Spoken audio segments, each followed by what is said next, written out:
Yeah.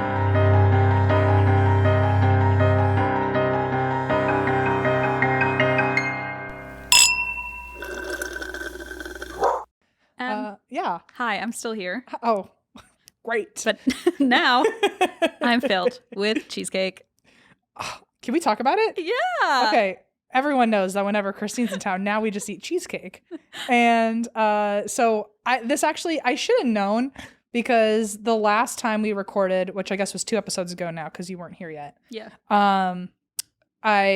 So Dustin, who was working here, obviously we talk about cheesecake way too much on the show now. Way too often. And when I was here, Dustin, who is on the other side of this wall, was saying, like, what is your guys' deal with cheesecake? Like, are you guys, what's the deal? What do you like so much about it? Or like, is it Cheesecake Factory specific, or is it just cheese? Like, why do you, what's the deal? And I was like, oh, we just, like, every time we get together, it's just kind of become a thing where, like, all of us get like cheesecake a together. Level habit. And he was like, oh, okay. And then we just didn't talk about it again. And then the last episode you just heard, we're in the middle of recording 2 episodes at once. So we just recorded last week's episode, and then we went to go take like a pee break before we started recording this.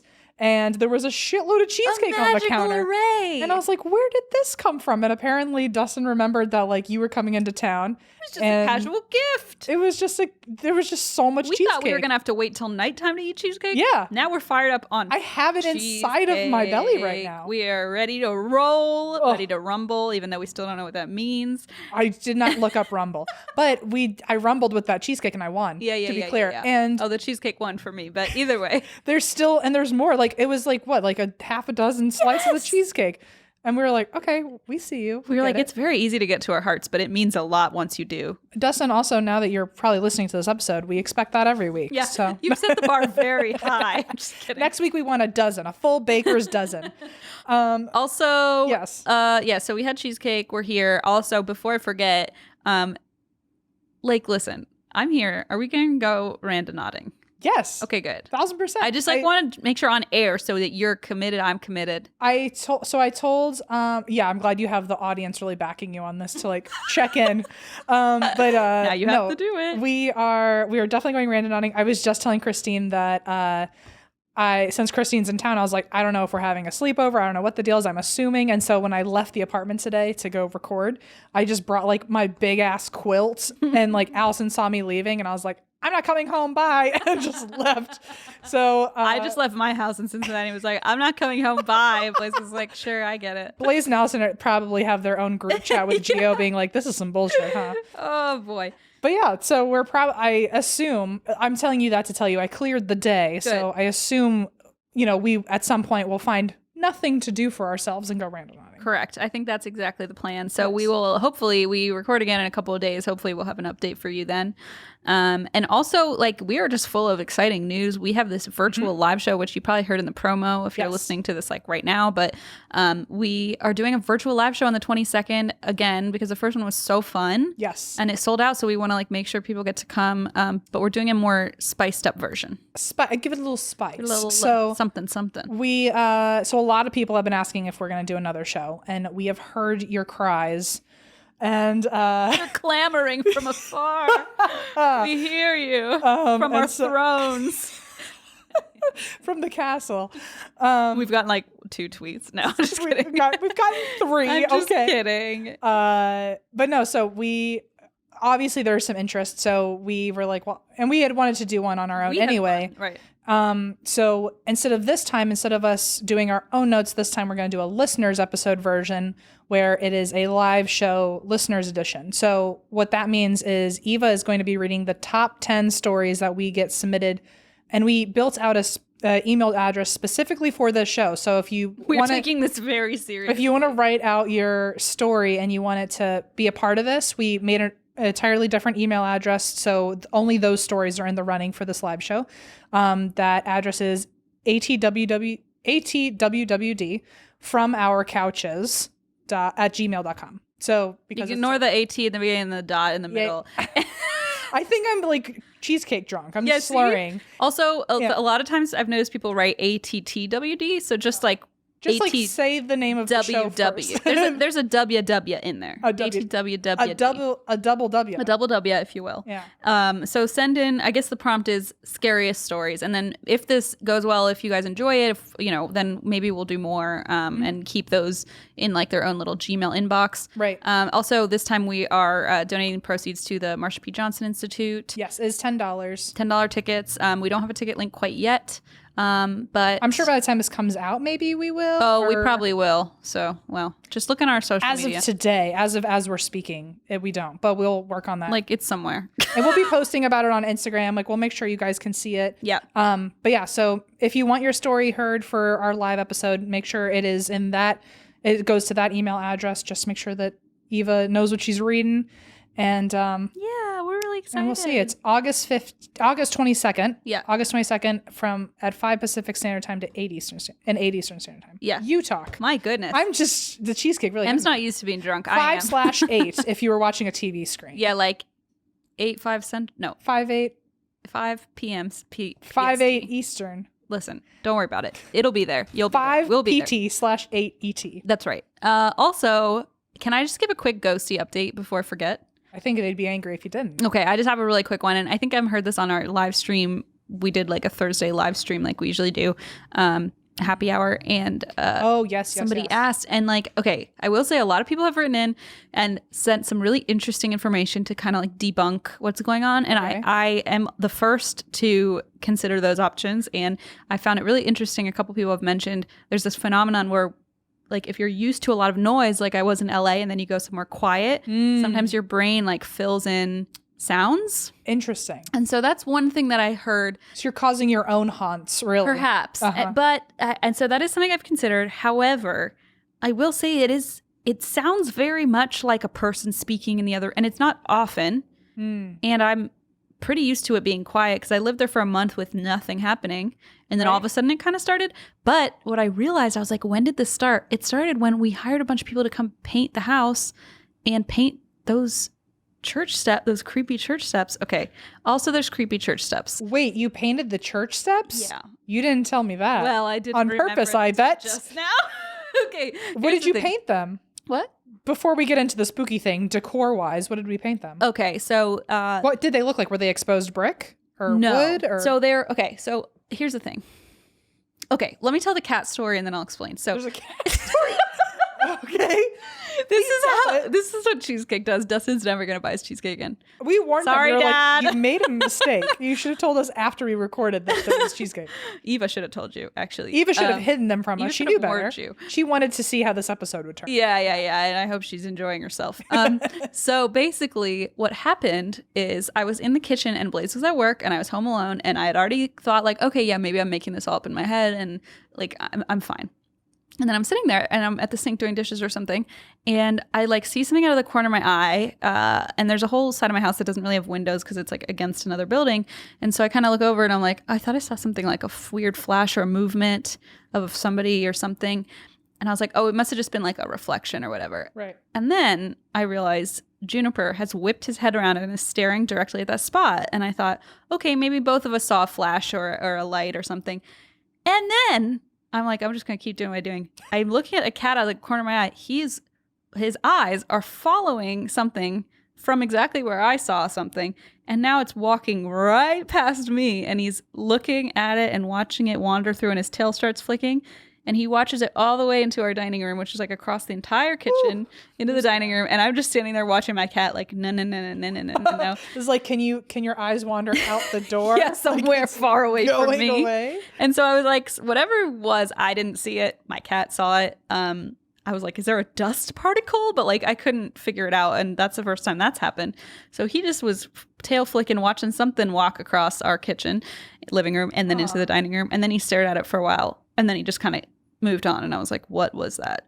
But so then I realized, as I was telling Em on Instagram Live, is that it was at the coming down these stairs we have that are kind of in the middle of our like living room kitchen area. And then I realized the stairs, the previous owners had gotten those, salvaged those from a church that was being torn down in Cincinnati. Sounds like those people wanted an experience. It's like there's really, no way they did that and didn't think. Right. It's like a really old, like wooden, like thick wooden set of stairs that they had taken and refurbished and put in the house. And you painted them? So, okay. So then I didn't paint the wood, but so you know how when you go up the stairs and there's like those little like panels? Yeah. So they had, listen, gotta love them, but they had painted them this very interesting shade of yellow that the entire house was kind of this interesting. That's when the house should have been haunted.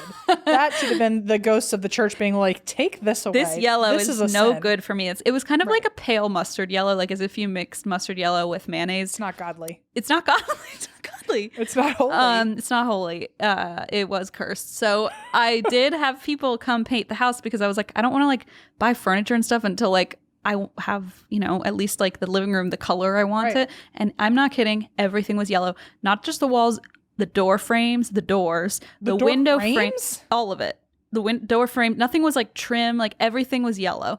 And the whole, it's almost like those people had like a reckoning, like needed to make a point, like the yellow Power Ranger. It sounded like they went to Sam's Club and like had a deal. I don't know. So I was like, let's just paint the trim white. And the walls a nice navy, and it looks really nice. And then on the stairs, they were this yellow. So I was like, can you just paint those white, like so that they match? Sure. But so that was the point. It was that week where it was like something weird. And at that point, we had people painting. So I was like, I'm probably just hearing like what I think are the painters. But it has not stopped. And we painted a lot of the house. So now I'm like, and I mean, that fits well with like it being renovated in some way, and you're messing with the energy. Yeah. And I don't want to give too much away as in triangulate my location, but it is built in like the mid 19th century. It's like mid 1800s. And was a number of things. It was tenement housing for a while. It was someone's absolutely died in that house. Airbnb for a while. There were just a lot of people in and out of this house. A lot of families, multifamily house for a while. Like it was just a lot of different things. So it's also any spirits that were attached to those people going into this place. Anything that might have now found come and gone from there. Goodbye. So anyway, in that case, all I wanted to say was like, I do love the theories because I think it's very interesting that our brains play tricks on us. And that's like one of my favorite things to read about and think about. But I'm having a lot of trouble kind of rationalizing that with what's happening. So here I am in LA. No wonder you fled. Okay. Well, I'm glad I'm not living there. Oh, that's awesome. It just would make sense why it was silent for a month and then we had people come paint. It makes total sense. And suddenly I'm like, I feel like you're getting in my head because in the last few days, I feel like in my apartment, I've also been hearing my name getting called. Oh, God. And we have probably me coming from I think it has to be. I'm coming in. It has to be either you astral projecting or me thinking up something because nothing has changed or happened that would all of a sudden stir something up. But in the last like week, I swear I've heard Allison calling my name like 3 or 4 times, it's creepier. If it were a random person calling my name, somehow that's less creepy. It's more creepy because it's like it's trying to mock someone that lives there. It's imitating something you already know. And I know for sure Allison isn't calling my name because it's like in the middle of the night when everyone else is asleep. Goodbye. And like I'm hearing it from like the hallway. I wonder if it's because we're doing so much intensified research. Maybe because we're trying to record as many episodes while Christine's here. So we've been steeped in stories. Maybe in stories. That could be it. TMTMTM. That's our spinoff. Steeped in stories. That's where we have tea time. Shut the fuck up. Hold on. TM. We have tea time.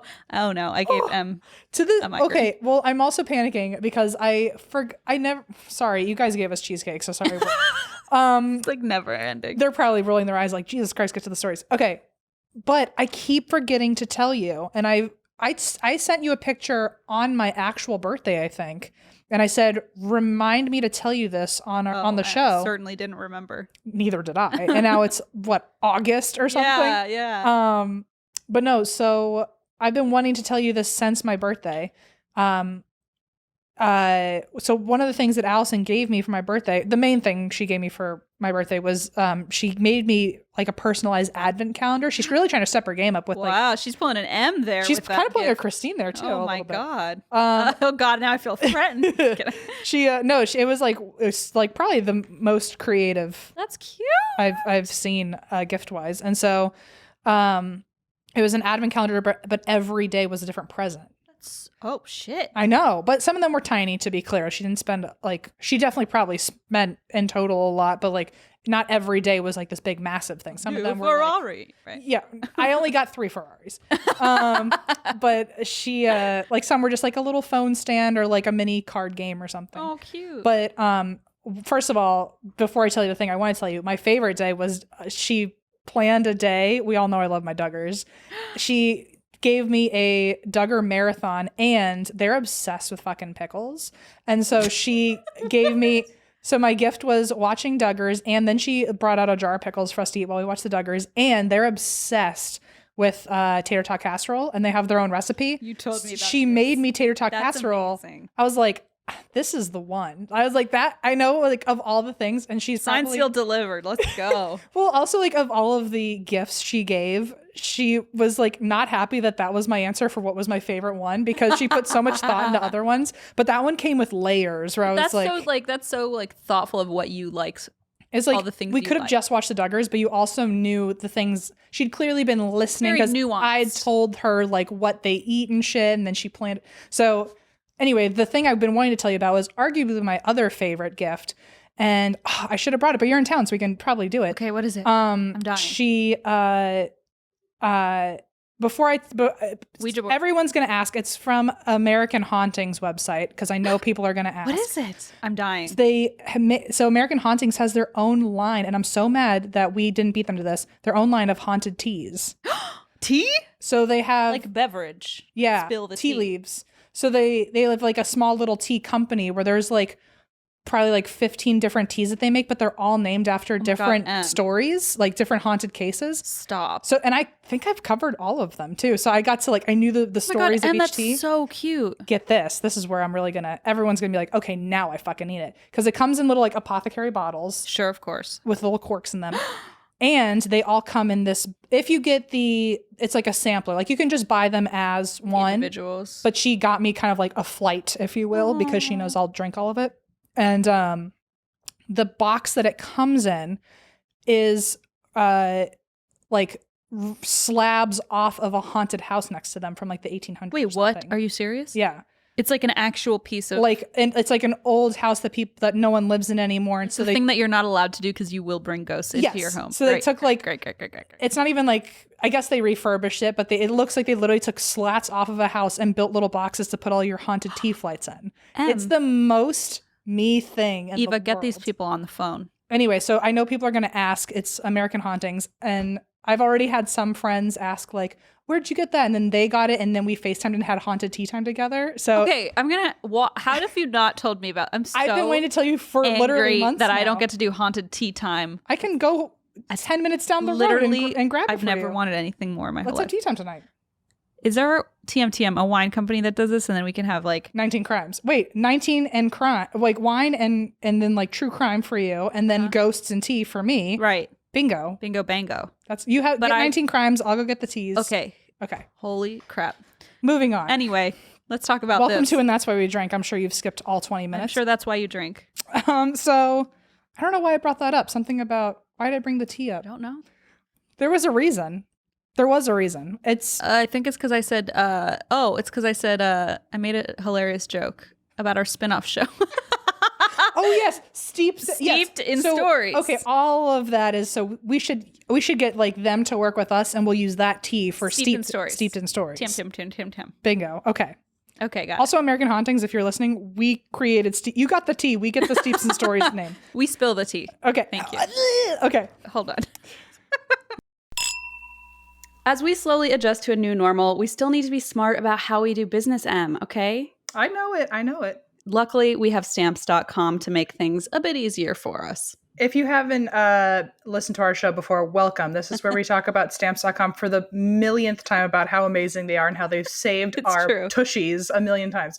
So stamps.com brings all the mailing and shipping services you need right to your computer in the comfort of your home or office, whether you're a small business sending invoices or an online seller shipping out products, or you're just working from home and need to mail stuff.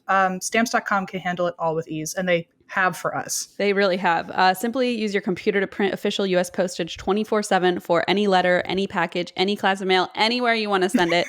It's true. And once your mail is ready, you just leave it for your mail carrier, schedule a pickup, or drop it in a mailbox.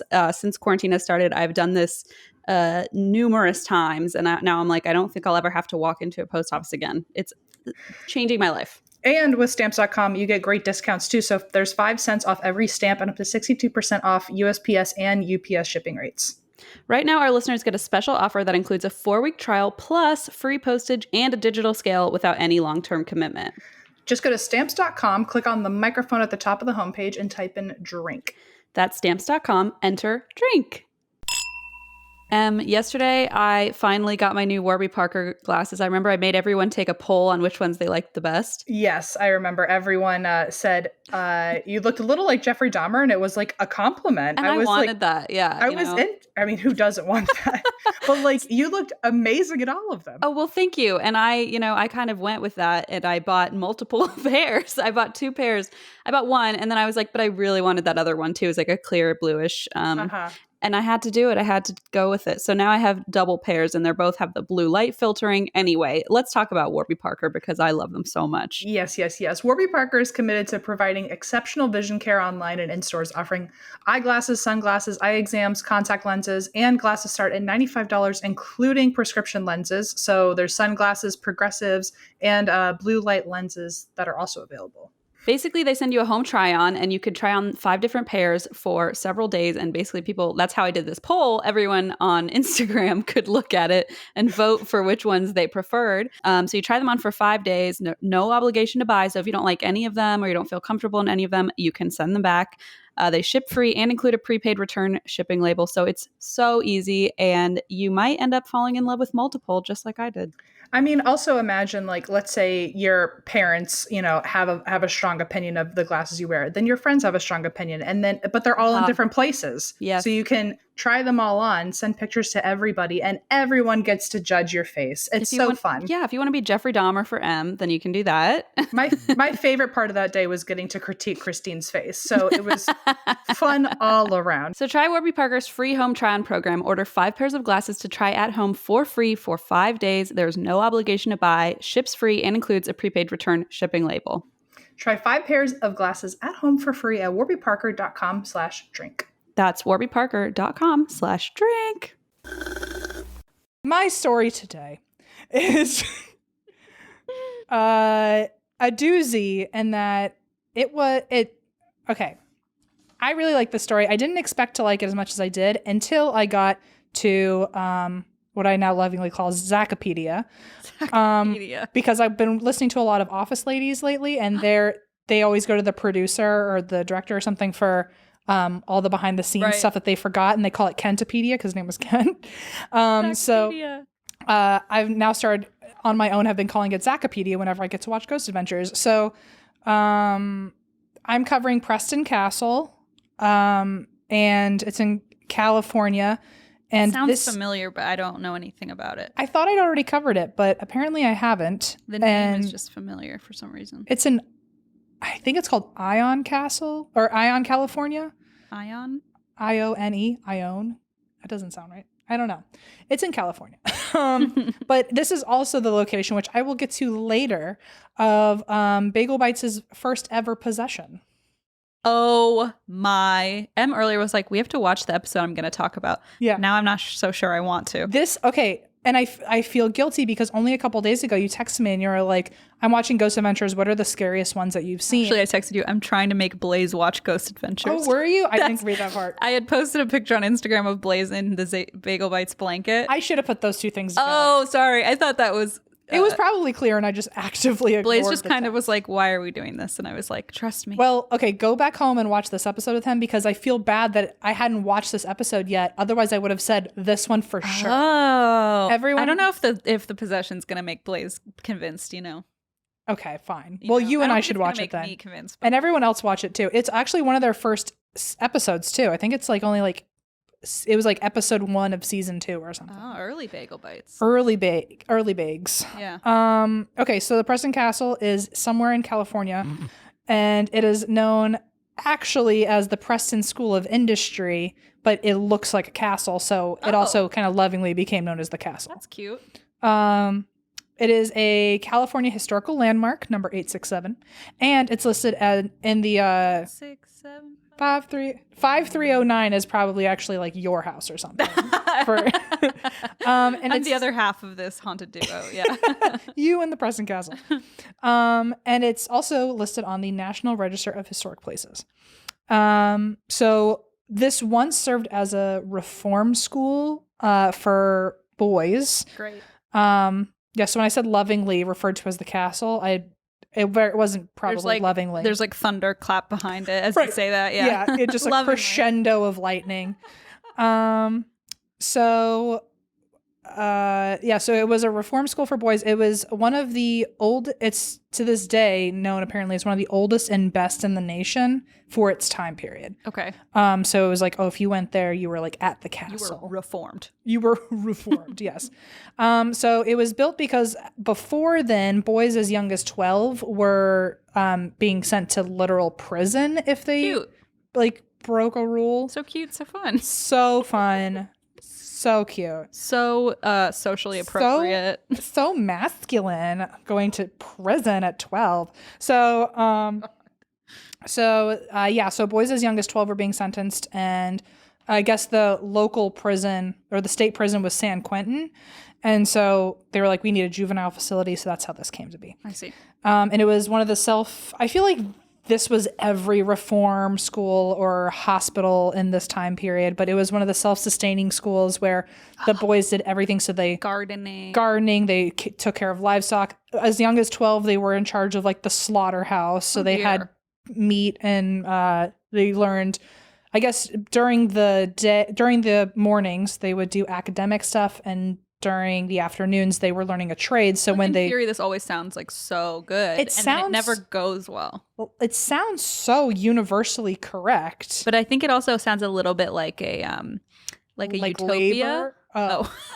I was expecting you to say something darker. No, but learning a trade as a kid, like I think that's awesome. But then I feel like this always turns a little bit utopian, where it's like it's too good, like something's gonna go wrong. Well, I guess because you always like the only people part of this potential utopia are like people who like are troublemakers. So it like ends up kind of twisting itself around. Yeah, and there's also these adults who are intent on like punishing these children too. So like it's not good intentioned or well intentioned, I guess. Yeah, I think the general understanding from like far away is like, that sounds like a great idea. And then you zoom in, it's a bunch of like abusive people in power and troublemakers who like don't really want this utopian. Who are like children and shouldn't be going to prison. Okay, got it.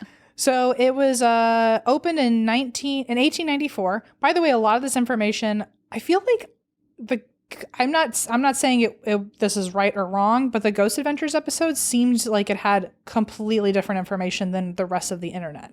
Oh, so you mean Zacapedia had its own entry. Zacapedia and Wikipedia were completely different things. But I know this, like maybe there were two Preston Castles. They were the same castle because they talked about the same deaths. Maybe his show just focused more on certain things. And I feel like they have researchers that like talk to people that you might not necessarily see online. So maybe they definitely interviewed like actual people who work there and stuff. So like maybe that's where they got it. It seemed like any show I watched about this, it seemed like they were at different times. So maybe different people who worked there cared more about different information. Yeah. Okay, that's interesting. But I remember doing all of this information, and I was like, just for the heck of it, I'm also going to watch Ghost Adventures. And then I was like, I did not know any of this. Upside down. Yeah. So it opened in 1894, and it got its first residents. There were 7 offenders who came to the juvenile facility. It was 46,000 square feet, had 120 rooms apparently. Oh wow! Which, from what I saw, it didn't seem like it was big enough to have 120 rooms. But maybe they only showed like a sampling of the rooms or something. And the wards, which is a fancy word for, it sounds like inmates, they spent half of their days in school and the other half learning a trade. It was open for almost 70 years, and there were several escape attempts. There was a lot of violence. There was a lot of inhumane punishments. Allegedly, from one website, I saw that there were also many murders and alleged sex abuse. And that was all. I didn't ever get any more nitty gritty when it came to like punishments or anything like that. There was no real information on it. The most famous death there was Anna Corbin, who was the head housekeeper. And in 1950, right before a staff meeting, her body was found and it showed intense signs of beating. No. Some say that she was found in the kitchen. Other stories say that she was in the mattress room, which I don't know if that means a bedroom or a storage spot for mattresses. For whatever reason, that like gives me the creeps. The mattress room. It's almost like a Black Eyed Kids phrase of like, "Where is your mattress room?" Exactly. And it's like, that's exactly. my bed? It's just like off. But it also reminds me of those like old school pictures of like the quote unquote like insane ward where the walls are padded, like a padded room. Oh, I don't know if that's the same, but I hadn't thought about that. But that it could just also make sense. Also adds a layer of creep. Oh, for sure. What if they just like taped mattresses to the wall? Also, I don't know what this is. The disinfecting pool. Oh my god! Is that like a bleach lake? Like that just sounds so bad. All of this sounds. Also, Bleach Lake sounds like it could be the name of an actual lake. TMTMTM. Oh, I was gonna say like a '90s punk band, but also, I like that. Also a lake. Yeah, it sounds like Blake Lively's evil twin. Or other rumors that she was stuffed in a padlocked closet. This is all very bad. It's like moral of the story. Like pick your poison at that point. Right. Most of the stories, at least from actual staff members, say it was the kitchen that she died in, or at least near the kitchen. The kitchen is something I can understand of what that actually is. I at least know the word kitchen. I at least spend a lot of time in that room. Oh, most of it. Most of my awake life, I am in a kitchen. So she was found. This is pretty consistent in the story. She was found with a rope or a wire like wrapped really tight around her neck. Oh God. And some of the shows I watched also said that she had been bludgeoned so hard in her face that it was unrecognizable. Oh my God. Many of the wards were suspects because a lot of them had violent tendencies. But most people, for some reason, believed that it was one ward named Eugene Monroe. He was put on trial 3 different times for her murder, but he was never found guilty. But then years later, he ended up being incarcerated for a completely different murder that he admitted to. Oh. So it like just kind of leads to like, well, you definitely did have the tendency to be able, or the capability to do sign. it. Yeah, it's like we can't, that doesn't really necessarily help confirm that it was you, but it doesn't help that it wasn't you. Yeah, it hurt our case. So new wards, the only thing I found about, I thought this was punishment. Actually, what is lie? Is LYE? I don't know. That's a word. I know that. Is it chemical? It sounds like a chemical.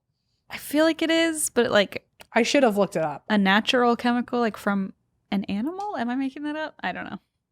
All I know is like, I wasn't sure if this was a type of punishment. Are you going to look it up? LYE. Hey Siri, what is lye? A lye is a metal hydroxide traditionally obtained by leaching wood ashes or storing leaching, which is highly soluble in water-producing caustic basic solutions. Sure, that's what I was going to say. No, thank you. It's basically like a caustic, like from wood. Yeah. Okay. So yeah, it's like a chemical. So it said new wards when they first came in were forced to swim in a pool of lye. Is that the disinfectant pool? That's got to be it, right? You crack the case. Listen, Cheesecake has me like humming. I'm like on a different level. Humming. My whole body's like on vibrate. No, it's like, wow, if I ever need to like solve a jigsaw, you are there. Well, that escape room was a chance to prove myself that I didn't succeed. You were only 15 minutes shy of success. It's okay. Although if you have forgotten we could play again anytime you're here, given that maybe you forgot the rules. More embarrassing. Okay, so they were apparently forced to swim in a pool of lye, and that was like the end of that bullet, apparently. Okay. And then in the castle, the second floor housed the staff apartments and the dorms, where apparently there's a lot of activity today. Mm-hmm. So the wards also, not only were there a lot of punishments and abuse, but they apparently died of several illnesses. Wards were allegedly even killed by the guards, and some of the guards were killed by the wards. God. Apparently, there was also gangs in the housing. So maybe that fit into that somehow. And a lot of people died of disease. So in 1886, there was the biennial report, and they said that the facility was exposed to phthisis. I don't know what that is. Okay, Don't phthisis. make me ask Siri. She's going to talk forever. She's going to talk forever. It's like she had cheesecake. Was exposed to phthisis, typhoid, scarlet fever, smallpox, influenza, tonsillitis, malaria, pneumonia, and there were also chronic illnesses such as epilepsy, cholera, regular fractures, bruises, abscesses, and contusions on the wards. That just like weren't treated probably. That or were at not least treated properly. Weren't treated at all. Oh. Also, he goes I on. like that bruises was listed next to like seizure. I know, So it's it like was. those are quite different levels, but okay. Apparently, the report goes on to say, quote, one death was due to an accidental burn resulting in intestinal ulceration. Oh my God. And one was caused by pulmonary congestion.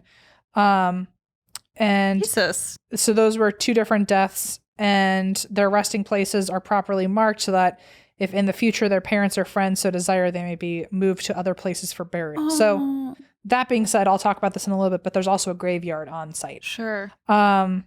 So some of the death records are pretty shady. Okay, what a surprise. There's like 20, somewhere in the 20s, 23 or 26, like mysterious deaths that like no one really ever investigated.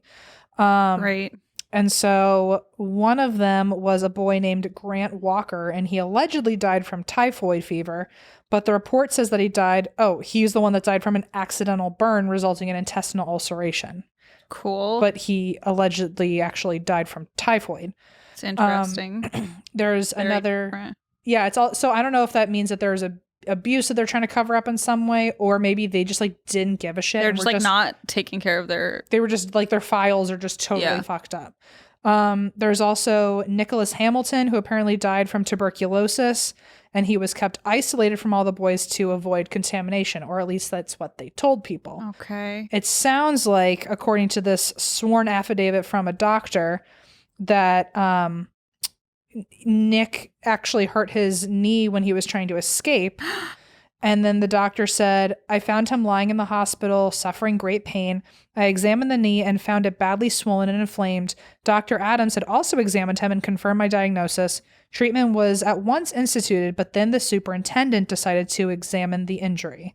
He rudely grabbed the boy's limb and began vigorously flexing, extending, and rotating the limb. Okay. Heedless of the yells of pain emanating from the tortured boy, but his only reply was, lie still, I'm the boss here. Okay. And so that was just one, and also him being sick was never in the sworn affidavit. It's right. It's So- tuberculosis or whatever it was. Right. So they wrote it off like, oh, he died from tuberculosis It's and an easy thing to was isolated from people. Right. But this doctor says, no, he really like hurt his knee and he was getting abused. And so this kind of scandal broke out, and he might have never been sick, but it's implied that once the news found out that there might be abuse, the boy was quarantined to keep the superintendent from looking bad. And they were like, oh, you can't see him, or the kids don't know where he is. He has tuberculosis and no one should get near him right now. That's awful. AKA no one will So hear his side shady. of the story. Yeah. Or even see that he's okay. Or see that he's okay. And then he died 6 months later. Well, there we go. Yeah. So who knows how he died? Maybe it was like random tuberculosis, Right. or something else how- happened we don't know. in those 6 months. Yeah. Thanks.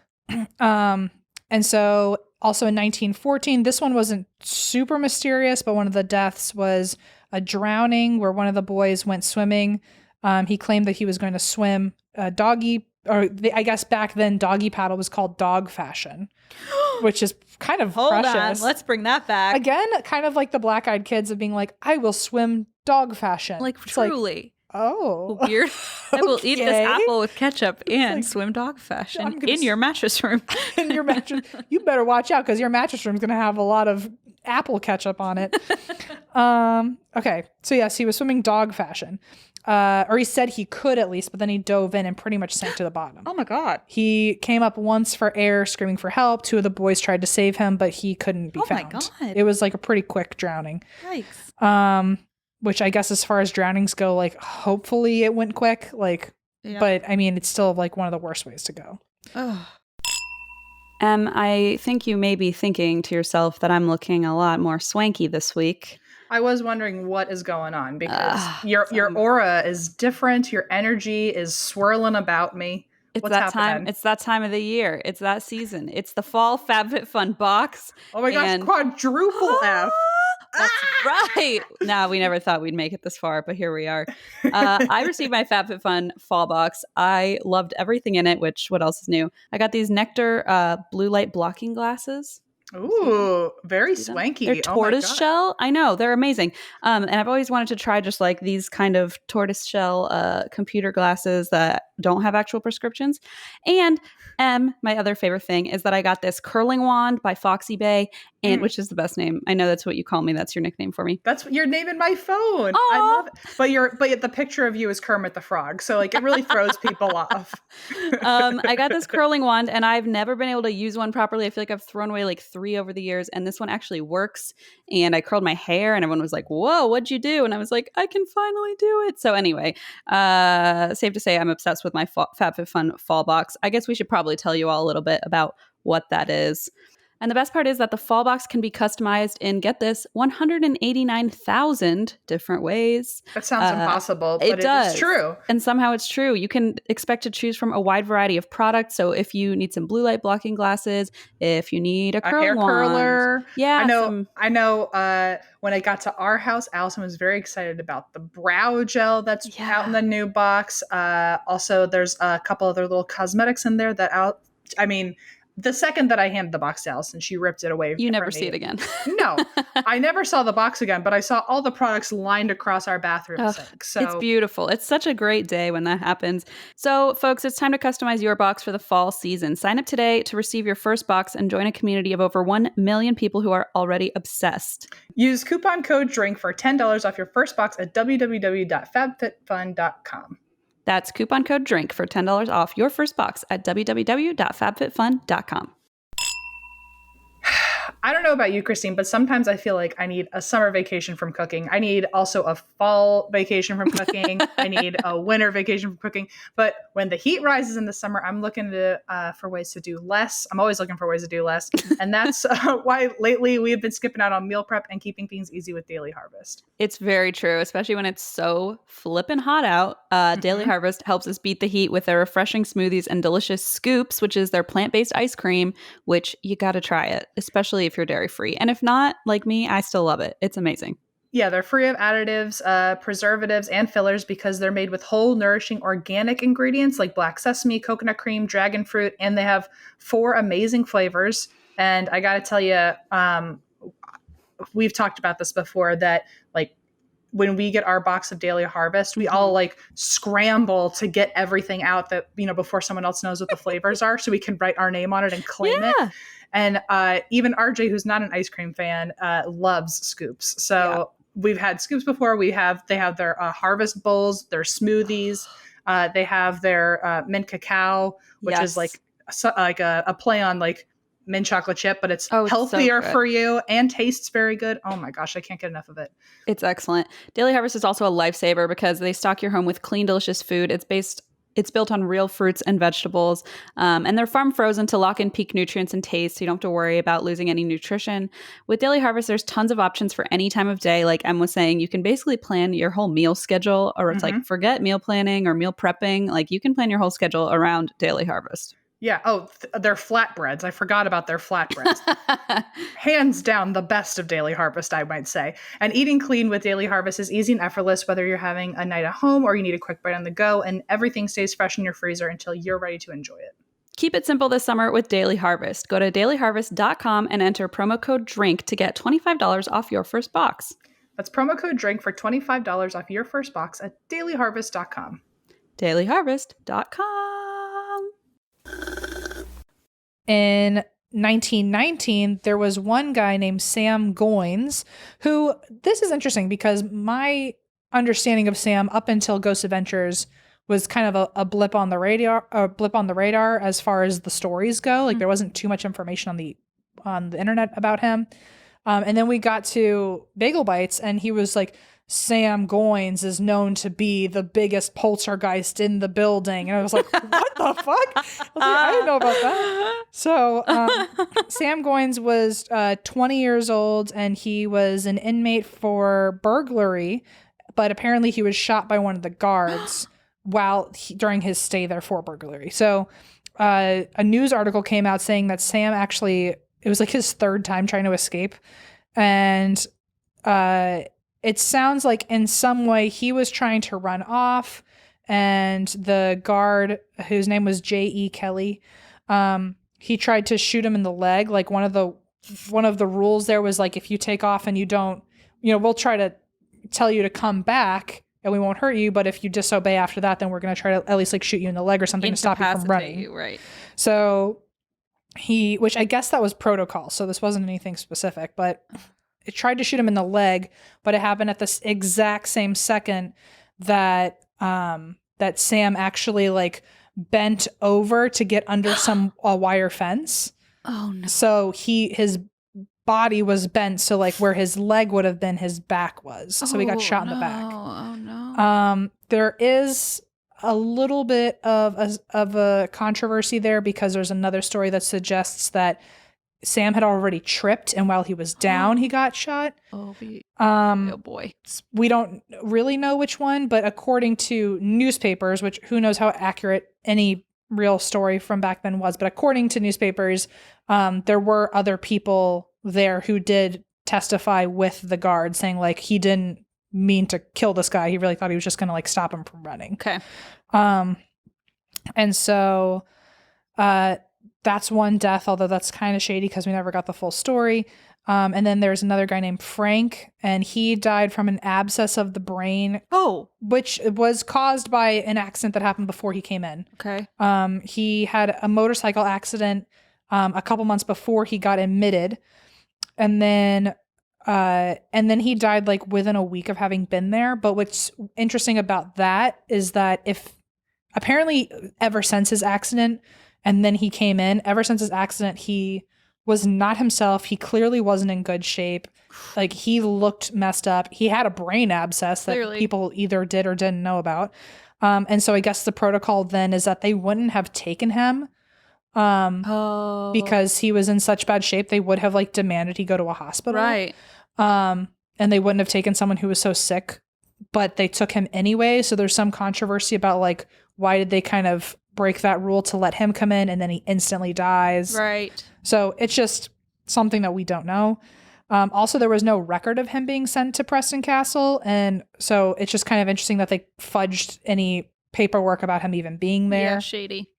So anyway, in 1999, so we're really like going 100 years into the future, the name was changed to the Preston Youth Correctional Facility. Okay. And only 2 years later it closed. So notable wards at the time, I don't recognize any of these names, sorry, but apparently at the time these were notable wards. Musician Merle Haggard. You don't know Merle Haggard? I don't know who he is. Who the hell is Very that? famous musician. Oh, are you making fun of me, or do you know who he is? Yeah. Oh, I have no idea who he is. Writer Edward Bunker. He's a famous writer, don't you know? Yeah, I know. I should. No, I don't know who that is. I should. I don't. And then this guy, I don't know, but I would like to. His name is Tony Cornero. He was apparently a famous bootlegger, and he was in California, and he was known as Tony the Hat. Oh, hell yeah. And he built the Stardust Resort and Casino in Vegas. Oh, that's fun. Tony the Hat. I love Tony the Hat. Speaking of, we're really going off on cheesecake tangents today, which is what I'm going to start calling those. But I just heard Tony the Hat, and it made me think of something I haven't told you is one of those embarrassing things in a relationship that like you don't let the public know about. But Oh, great. Yeah. Bring it on. Say it louder. So, how did it start? Okay, so this is obviously really like disgusting and like probably cute to people who are like in the honeymoon phase of love, but other than that, it's like barf-horrific. Ew. But when I hate it. Huh? probably, but every time I tell Allison she's cute probably a bajillion times a day, and how does it start? It merged into something else that made me think of Tony the Hat, where I basically said like, I'll say anything like, oh, you better tell me I'm cute or something or else. And like, it turned into something where I would say something cute and then I'd be like, you better or else.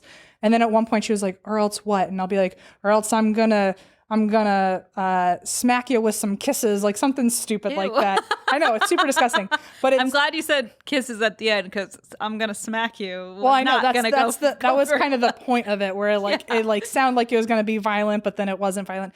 But it turned into like a thing where it was like trying to sound like some sort of like old mafia guy, old mafia guy, and now it morphed into this thing where now anytime we disagree with each other about something silly, like not an actual fight, like you're so cute, no, you're so cute, and it's like if you're trying to win the fight, we have RJ settle it since he's like the third man in the house, and it's a weird combination of things. But there's this one chocolate bar that we fucking love out here called Tony Chocolonely. And so what? It's if you haven't had it, it's really wait, it's a real chocolate it's bar? a real chocolate bar called Tony Chocolonely. It's really good. Where is this from? Grocery stores. Really? Yeah, it's really good. Okay, I've never heard of it. But somehow when I was trying to act like a big like I was trying to act all tough, like, oh, you better or else I'm gonna like smack your ass with some kisses, and I was like, and if you don't listen then I'm gonna have to call Tony Chocolonely, you're gonna get in real trouble. And then it's like basically it's like you better agree with me or else I'll give you a kiss and chocolate. Or else, it's like what parents threaten their kid of like, I'm gonna call. Yeah, except I'll call Tony Chocolonely. Tony Chocolonely. Anyway, I heard Tony the Hat and I almost said Chocolonely, and then I felt like people might have heard me hesitate, so then I felt the need to explain it. Well, I will have I literally, no joke, started checking if I was lucid dreaming because I was like, none of this sounds real. No, none of it sounds real. It's one of those things where it like is an inside thing that becomes another inside thing that becomes another. And then you're like, oh, if I explain it, it'll make sense. And then as you say it out loud, you're like, oh, maybe it doesn't make sense. Just know that in my relationship, there's an imaginary person named Tony Chocolonely who is will get you this real rough and tough mafia guy who's gonna like, who's also just like, who's gonna like give the final word on whether or not like I'm cute versus Allison. Anyway, it's a real mess. By the way, also Allison's parents listen to this sometimes, so now I'm humiliated. Perfect. Anyway, Tony the Hat was a ward here. Tony Chocolonely was a ward at like Willy Wonka's factory. Probably in your house. Yeah. So anyway, it closed. The place originally closed in 1960. It stayed open until 2001. In 2000, or it didn't stay open until 2001, but it was at least on the property until 2001, then started to deteriorate, which is interesting because it closed in 1960, but in 1999 it was named. Maybe they like attempted to. Maybe they tried to bring it back, and then in 2001, 2 years later, it closed. This didn't work. I don't know. They gotta call Tony the Hat and figure it out. Tony Chocolonely just raised too much of a ruckus. You know what? I thought that was I think that's like a very. It at least would be like a cool. A cool what? I was gonna say like there's already Tony the Tiger. I was gonna say it would be a cool like character. Mascot. Like if you're already called Tony Chocolonely. It is, right? It's a chocolate bar. Like it's literally. Imagine if like there was a little like mafia guy on the bar being like, "You better eat this chocolate." I don't know. We'll shop it. You'll shop it. I'll shop it and then I'll text you about it and then we'll have an update at some point. Great. Okay. So in 2001, the Preston Castle had its own foundation that acquired a 50-year lease, and their goal is to restore it. And many people to this day, since it has opened since they've started restoring it, people have been seeing a lot of ghosts. So mainly people see Anna's body. Oh, geez. The one who died somewhere in the castle. And apparently she's known to roam the halls and, hear strange voices and noises and things like that. There's the cemetery on the grounds. Apparently there's 23 graves recorded. And there's many more alleged deaths.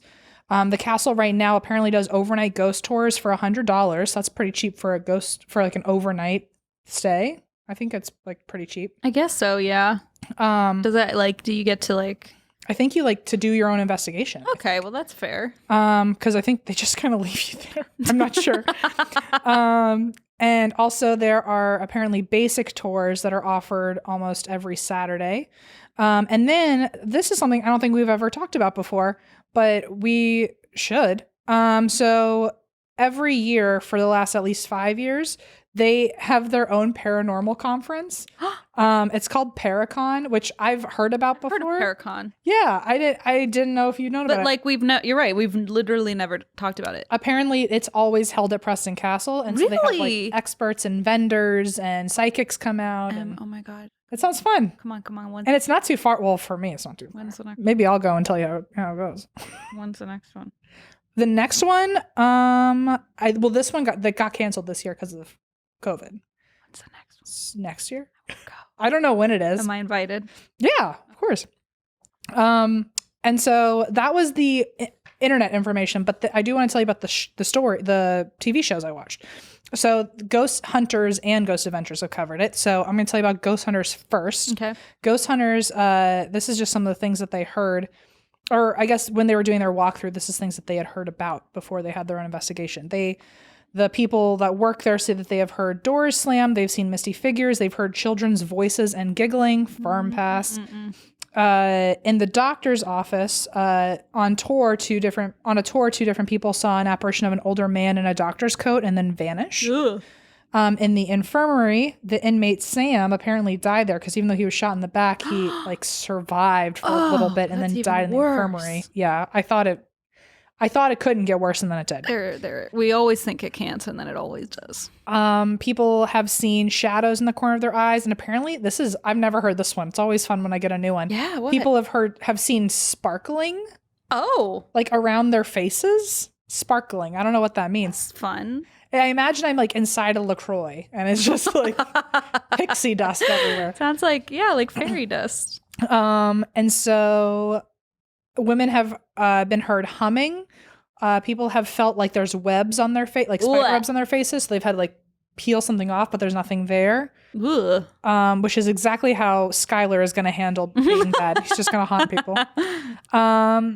And women have had their butt pinched. Well, okay. Which makes sense. I mean, like it makes sense. I don't approve of it, but it makes sense. In like a ward of boys, or in like a bunch of troublemaking boys. Like it makes sense that if there was a girl there, all of a sudden, like someone might get pinched, which is not good. I'm just saying I'm not surprised either. Yeah. It fits. It fits. And in the quarantine room, I think this was the owner that was saying this story, felt like she had literally gotten like electrified. Oh. Not electrocuted, but she said she felt like her finger had been put in a socket. That's how I feel after that cheesecake. I'm serious. I'm like buzzing. We're really on one today. And she said that she felt it especially in her back, but she felt like complete static charge. In one of the dorm rooms, you can hear a whole room of voices. Like there's a party there, but then you turn the corner into the room and no one's there. That's the kind of thing. That's the creepiest one to me because like you can stand out there for as long as you want and be like, I know what I'm hearing. And I know when I go check, nothing's going to be there. And that's what I'm saying. It's like when I hear those voices in my house, it's like, it's not like, oh, I just heard it's like, I hear something happening and I'm like, there must be someone here. I've said it before, but at my dad's house, my stepmom used to say that she could hear things in the living room and she would literally open the door and go like, shut up, we're trying to sleep. And then she'd slam the door and the noises would go away. So actually they were very respectful. It's just someone screaming, shut up. Yeah. But yeah, so like I believe that's a thing. I luckily have never experienced that. I think I would. Oh, when you want to come over? Just kidding. I haven't heard a party full of people. It always sounds like two or three people talking. 2 people maybe.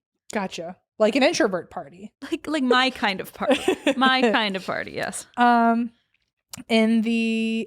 tour guide said that he saw a hand. So a tour guide, obviously, he's standing in front of everybody and walking, and he thought someone from behind him was like waving their hand to get his attention, and he caught it from his peripherals, and he turned around and nobody was behind him. Great. I also saw mist in the ceilings that just like disappeared immediately. In the laundry room, the chairs will move on their own and you can hear them like squeaking and shuffling. And you can also see doors close on their own. In the kitchen where Anna's body apparently, I don't think her body was found there, but a part of her death was involved in the kitchen, it seems. People will hear a woman screaming, "Help me." Oh, God. People have gotten touched. They felt their sleeves getting pulled. They've heard knocking. You can hear a female voice talking to you. There's been an EV. Oh, and then while they were, so this is now after the walkthrough and this is them actually investigating. they got an EVP, which I'm telling you, like, I try to be kind of skeptical when it comes to EVPs. This one was fucking creepy. If it was real, it was fucking creepy. When you hear like a real one or like a clear one, yeah, that'll like, give you the spooks. You're like, holy crap. So Grant, one of the investigators, he very clearly heard his name get called out. Yeah. And then he said, like, were you trying to say my name? And then you could hear his name again. Ooh. And they play an EVP back later of hearing the name Grant. And it really sounds like Grant. Like, it's like so obviously. And that's a very specific sound, I feel like. Yeah. Yeah. And so, what was I going to say? Oh, and also right when that happens, a shadow figure also walks by. When they were talking to Anna, they all of a sudden heard creaks on the floor, like she was walking towards them. For a second, they saw a full-bodied apparition on the other side of the room, kind of like observing them. They saw lights outside where there wouldn't be any lights coming through. In the doctor's office, the temperature dropped really drastically, and they saw flashes of light. Then they heard squeaking and thudding and shuffling and bangs, all that good stuff. And as they were trying to find the sound, because it was coming from all around them, they heard this loud ass scream in real life. Oh dear. And they were by themselves in the castle. Oh dear. They later found out that the squeaking, thudding sound they heard was the gurney in another room rolling by itself. It was actually moving. It was moving. They were like testing things to figure out what the sound was, and it matched perfectly. Goodbye. And when they were talking to Anna again later, they heard a high-pitched voice. A shadow of someone was walking by, and also they saw another apparition. They heard the door open by itself and heavy footsteps walking in the room next door. Nobody else was in the house, and then they also heard men speaking. They heard like different voices talking to each other. When they said, "Anna Corbin, are you here?" they got an EVP of a female voice, either saying something like "slow down" or "go away." It was kind of the "whoo way" sound. Yeah. So you could hear the first word a lot better than the second word, but something happened, and it was definitely a female voice. Also on their thermal camera, they caught something near the door. You couldn't really make out what it was, but there was definitely like a temperature irregularity going on. And then they replayed the Grant EVP at the end, which was super fucking creepy. And then real quick, I'm going to tell you about my favorite, Mr. Zach. Bagelpedia. Zachopedia. Bagelpedia. I like that. Yeah, I'm trying. So apparently, couldn't find this anywhere on the goddamn internet, but immediately in their walkthrough, you find out that in 1965, which doesn't make sense because I thought it closed in 1960. That's what I was about to say, but okay. Okay, so already this is kind of off. Bagelpedia, somebody fact check this. In 1965, the agricultural teacher was murdered on the farm because he asked two of the kids to stay behind to help him, and two of the wards beat him with a lead pipe. So I'm hoping I'm right and it closed in 1960 and that didn't happen. Yeah, I mean... Or my research is wrong and it didn't close. Unfortunately, it did happen, right. I didn't even hear a lick of that information from anywhere else, but you're right. Maybe it is like they're just talking to people who work there who like have info that's just not online. They have like quote favorite stories to tell. Yeah. Also, as soon as they go to where one of the rooms where Anna's death was involved, because it sounds like she was attacked in one room, then dragged into another room, and then died in another room, and then was shoved into another room or like hidden in another room. It sounds like her death was kind of all encompassing of this house. Yikes. But in one of the rooms where it was involved, I think it was the infirmary, they walked in and there were like dead roses on the floor, and Zach was like, "Where did those come from?" And the owner was like, we're the first people to come in here since we reopened after the winter. Like, I don't know where those came from. So those like random roses kind of surfaced. Although you could argue that like someone came in and put them down before recording, whatever. Apparently in this room, they get a lot of EVPs.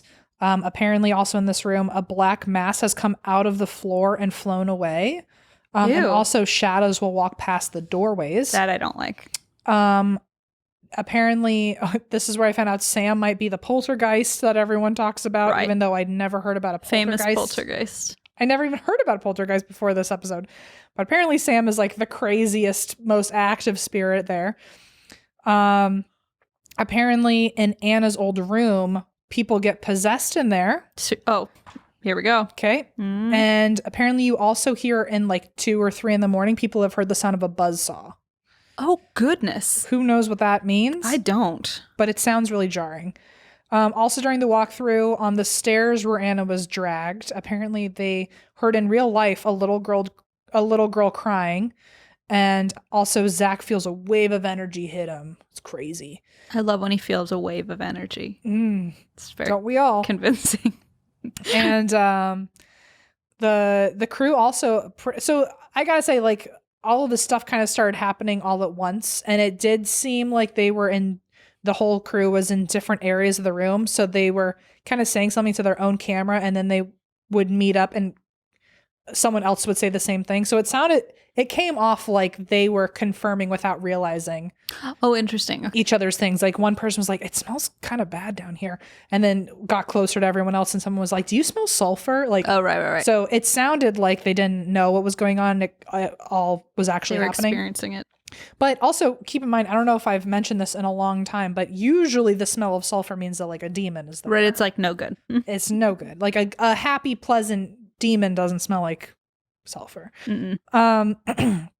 So he starts smelling sulfur at the same time that he's hit with this wave of energy, and they hear the little girl cry. That all happens within like the same 2 minutes. The equipment begins failing. Like you hear it on the camera. That freaks me out because that you can like watch happen. You know what I mean? And like you can tell that like they didn't even notice it right away, and then like a battery pack died, and like you can see them like they're kind of freaking out, fumbling to fix it. Right. And so that all happened while in Anna's room. The battery pack died. The girl was screaming. They smelled sulfur. Their equipment was failing. And apparently in there's also a thick fog that shows itself. And people have heard knocking in empty rooms. Employees have actually been scratched. And during the interview, 2 different employees were scratched. Oh my God. So that was interesting because one person actually had already been like relieved from being interviewed and then came back to be like, I have a massive scratch on me, which at first I was like, okay, guy, like you could have scratched yourself and then wanted more camera time. Yeah. Like just trying to like be like realistic of like, so you were gone and now you're back with a scratch. Right. But then after the interview, both times, one employee came back and said, I got scratched. And then another person was brought in to be interviewed, and afterwards she was like, I just got scratched on my leg. And both of them had it in the same spot and it looked the same. Because they probably knew the spirit or whatever, probably heard everyone like dissing the first time. I was like, no, that was me. I was like, I'll get you this time. Don't worry. On purpose. So right away into their and also they had a medium with them, and she said that she was seeing apparitions like left and right. One of the scratches, by the way, did draw blood, apparently. So it was pretty wild. So right into the investigation, they hear sounds. I gotta tell you, this is probably arguably, if not my favorite, in my top 3 of all Ghost Adventures for creep factor, not for like joking around about bagel bites. Like this like spooked me for 2 in the morning. Okay. Love it. So they immediately start hearing sounds. It really was like, if you're trying to go investigating, like this was like the Mecca, like instantly they were getting really creepy shit. And because Zach started taunting the ghosts, he even says in his like narration, he's like, oh, well, as I'm taunting the ghost. He literally admits to it. So when people are like, you guys are cruel, I'm like, he says he does it. I would literally never taunt a ghost in my entire life. So and when I say taunting, I mean like, keep in mind, he's probably, in his defense in the first half of the sentence, he is probably meaning this towards like the adult scary the negative demons. Ones, not like the children ghosts, probably. Not the children ghosts, but like the scary demons that are scratching people.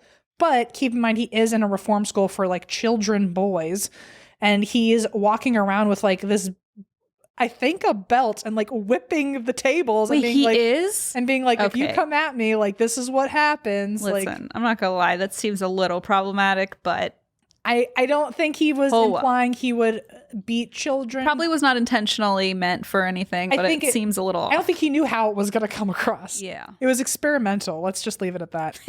Experimental, yeah. I remember I was making a cake in the middle of the night while I was watching this episode, and I was licking the batter off a fork when I saw that scene, and I went, ooh. And I went, I was like, he's like whipping the table. Like, Zach.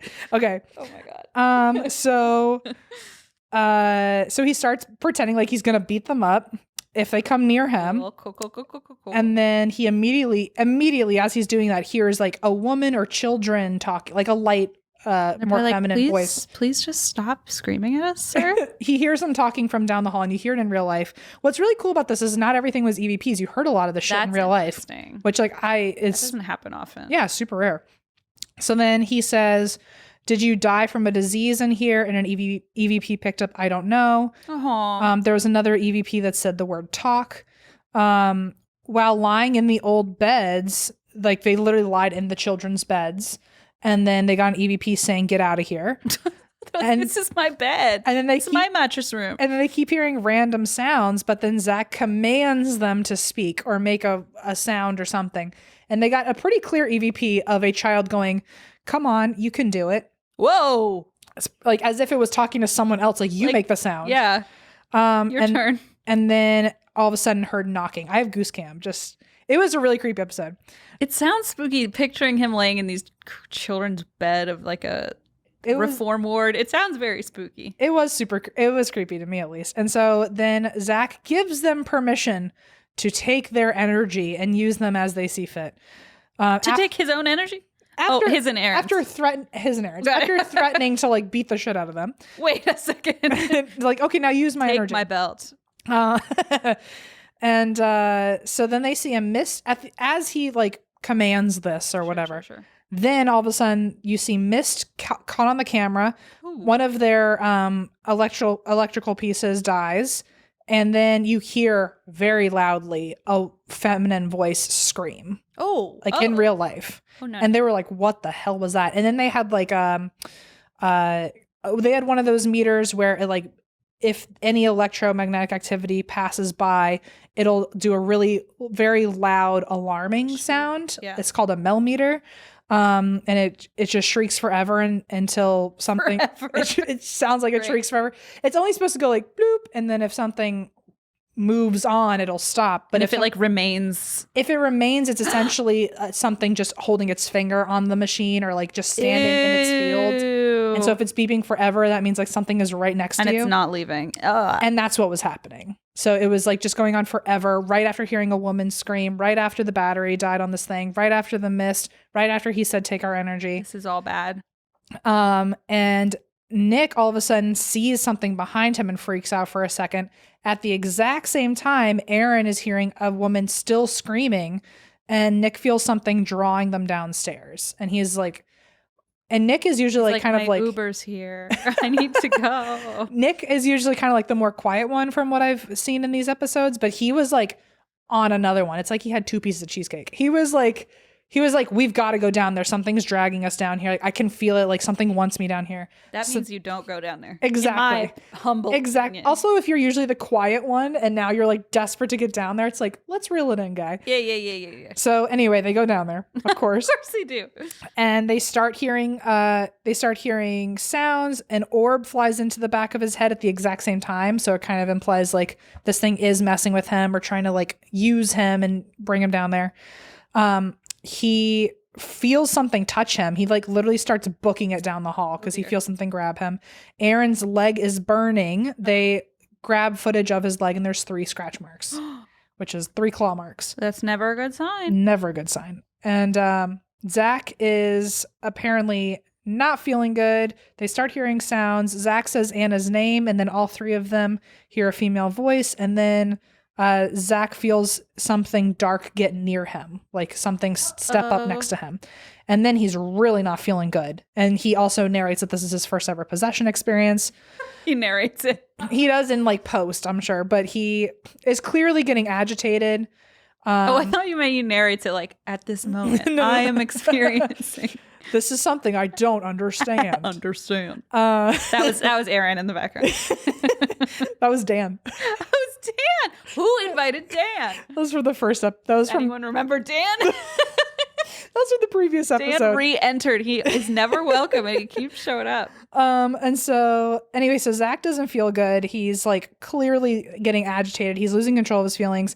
You can see his breath, which you can't see with the other ones. And he Weird. literally, I'm telling you, like, if he's faking a possession, if this is just like fucking Bagel Bites being real flashy, he did an excellent job because it seemed, for all the possessions in the world I've witnessed, it seemed really legitimate and it seemed real fucking out of character for him. I want to watch this while I'm drinking wine, and I'll probably get just as spooked. I hope so. Like, I talk big game in the daylight, but He really, like, especially for him, because in future episodes when he's possessed, he's just like kind of standing there and gets real gruff and angry. and then like shoves Aaron. Right? Yeah, he like gets really aggressive for no reason. But this is like not Zach. This is like out of fucking character. for Ew, him. see that? I have a hard time picturing He's Zach literally like playing another. traipsing down the hall. Yeah, see that I can't, like, him playing another character is different ball game. Like, It looked like, it felt like, from what I saw, it looked like Anna had possessed him, which was interesting because they were right by her room, I think. he kept saying her name. Yeah, exactly. And they kept hearing a woman screaming. They kept feeling getting drawn every time they mentioned Anna. Here, you know, And he starts jump roping he's fucking down the just hallway. skipping.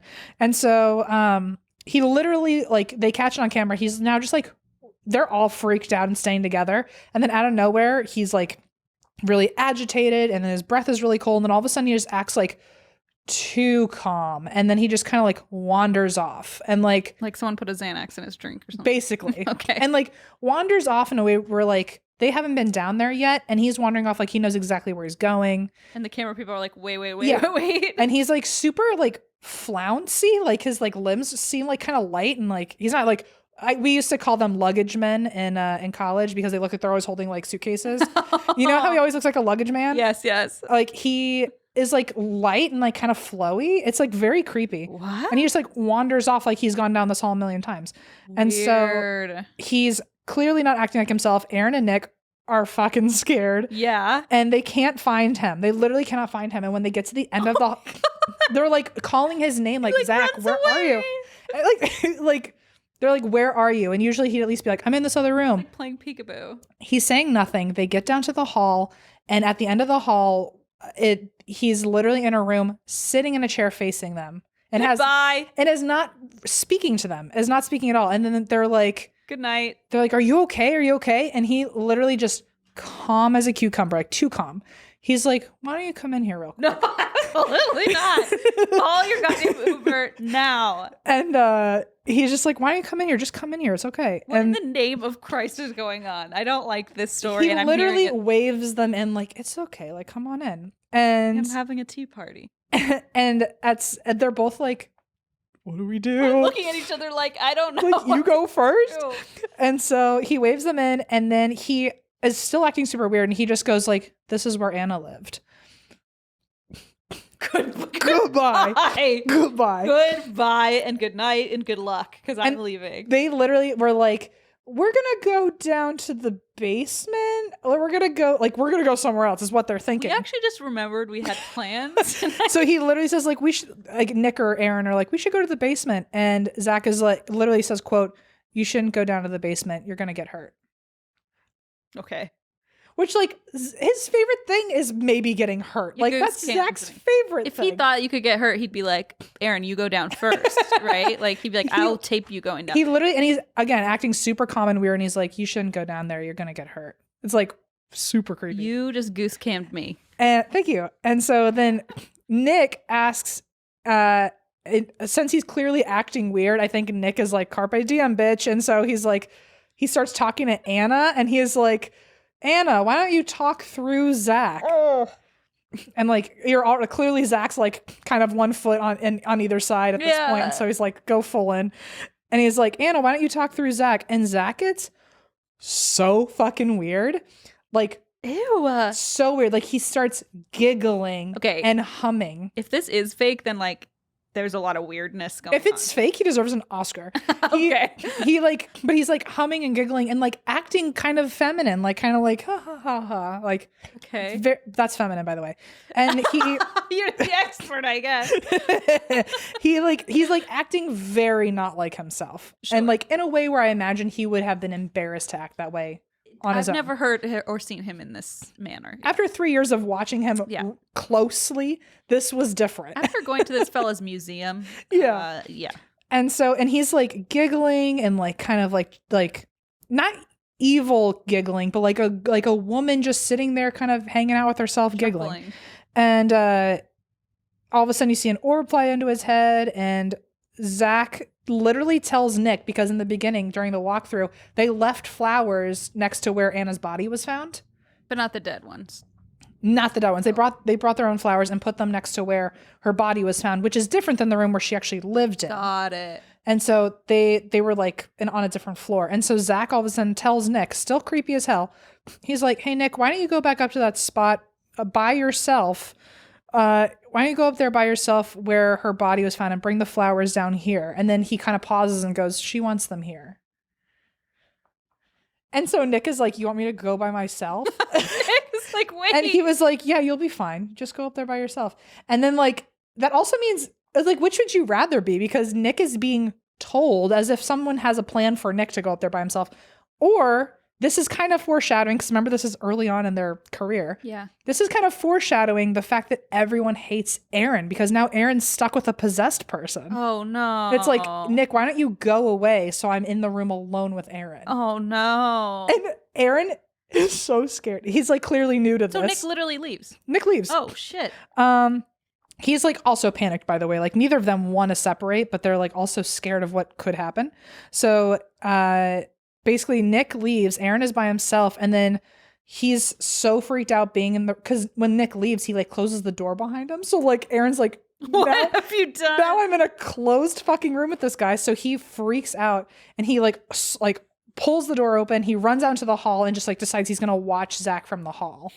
And instead, by the time he turns around, Zach is standing in the doorway. Good night. Farewell. Auf Wiedersehen. Goodbye. And so he turns around and Zach is just standing there watching him, and Aaron is like, are you okay? And he's acting still super cool and calm. He's like, yeah, I'm fine. I'm good. And Aaron's like, why don't we come out in the hall real quick? I just want to see something. Like, why don't we go out in the hall real quick? And Zach literally is like, no, I'm not going to go out there. Like, I don't want to. Wants him to stay in there. Yeah, it's like the room where she lived. Apparently, it's where her power is, I suppose. But he literally was like, I'm not going out there. I don't want to step out there.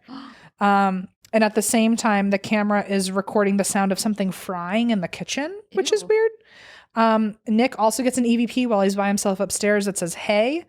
And he also gets, at the same time as he's getting the EVP that says, hey, he grabs the flowers. He feels something pinch his leg in that room, and he just fucking books it while getting the EVP that says never again. Ooh. Going back down to Zach, he is now turned toward Anna's empty room and talking to someone who is not there. Zach is? Yeah. Okay. Aaron is watching Zach look into an empty room, and he's saying, yeah, I'll come back inside. It's okay. Stop it, Em. And then He's got to be full of it. he is acting like he's literally talking to someone. And then it basically ends with Zach putting flowers in Anna's room and literally just they didn't even end it with like him being okay or anything. They ended it with Zach putting the flowers in the room, saying, oh, here, these are where you wanted them. And then he's still clearly not himself, because he literally starts wandering down the halls again, singing loudly singing. What is he singing? I don't know. I don't know what the words, but anyway, that is what the fuck happened to him. 7, 5, 3, 0, 9. And that's the Preston Castle. And that was much longer than I expected it to be. But Well, I was riveted though. we have to watch that episode. This is gonna be a long night, long slumber. It was party. I'm sorry. Like I basically like, obviously like copyright all Zach Bagans and Ghost Adventures. Zachopedia. But like if you wanted the spark notes of that episode, that's what you're going to see. And it's really fucking good. What the fuck? Okay, well, I will get into this crime story so that you and I can go slumber party and watch this episode and randonaught and eat cheesecake Oh and my God. Sounds like we're going to have a great drink day. wine. This is like the dream. Okay, this is the story of Angela Diaz. Now, remember when I talked about that cracked article about like crime stories with unbelievable plot twists? Mm-hmm. Yeah. So Is this also from there? Yes. Okay. I just was like on a kick where I was like, whoa. Like I just wanted to like entertain myself. I don't know. Every scroll of the mouse is an adventure. It is.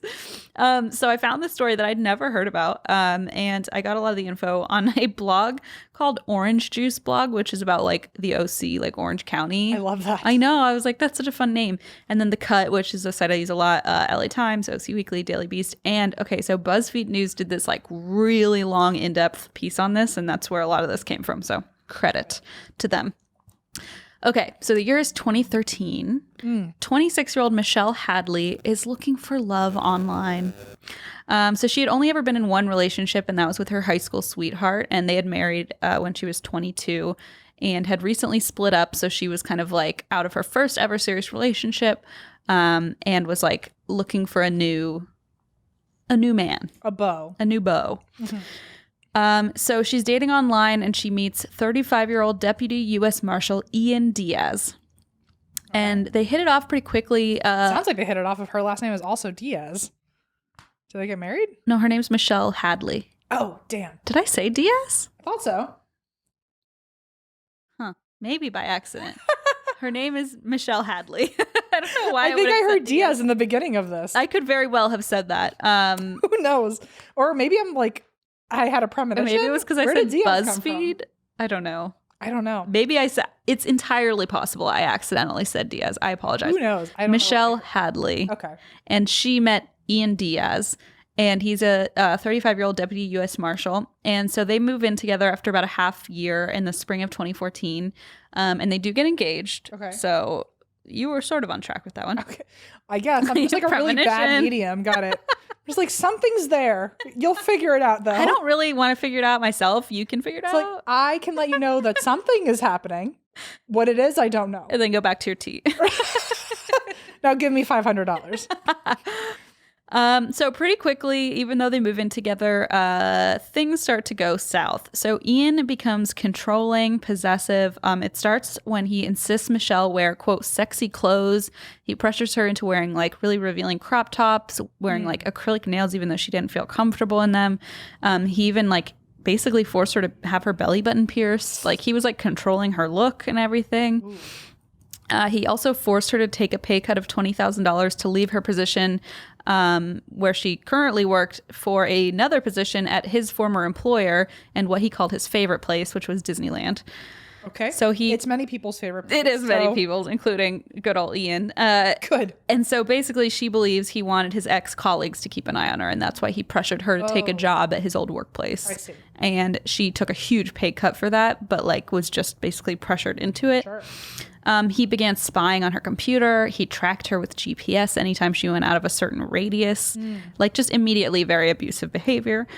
He basically controlled her every move. And like, obviously this is already very heinous, but then obviously things get worse. They must. We're only at the beginning of the story. Surprise! So he starts insisting that Michelle have sex with strange men while he watches and films from the other room. Oh my. Yeah. So she is not comfortable with this. I don't blame her. She doesn't want to do this. However, she said there was so much pressure, so much emotional abuse mounting on her that finally she just gave in on Valentine's Day of all days, 2015. She took OTC, like over-the-counter nighttime, like NyQuil, like cold medicine, and a few shots of Fireball because she's like, I just couldn't bring myself to do it. Yeah. So she needed to don't want to be there. like liquid courage in the form of like NyQuil and Fireball, which... I mean, just that'll do it, I think. go bye-bye like Yep. the second you can. Yeah. So she went through with it. Ian filmed her having sex with a guy he found on Craigslist. Ugh, it's not even someone you know and I know. trust. It's not right. There's not even like a background or history or like. I don't know if that's better or worse, but it just seems extra skeevy. It just feels like, how can you really trust somebody? I mean, I Yeah. guess if you meet up with certain intentions, but she clearly wasn't on board. So it's like, no matter what, I just feel like you can't trust that like your sexual health is compromised or anything. Yeah, So- yeah. It just felt very like rushed and sudden. And she was clearly very uncomfortable.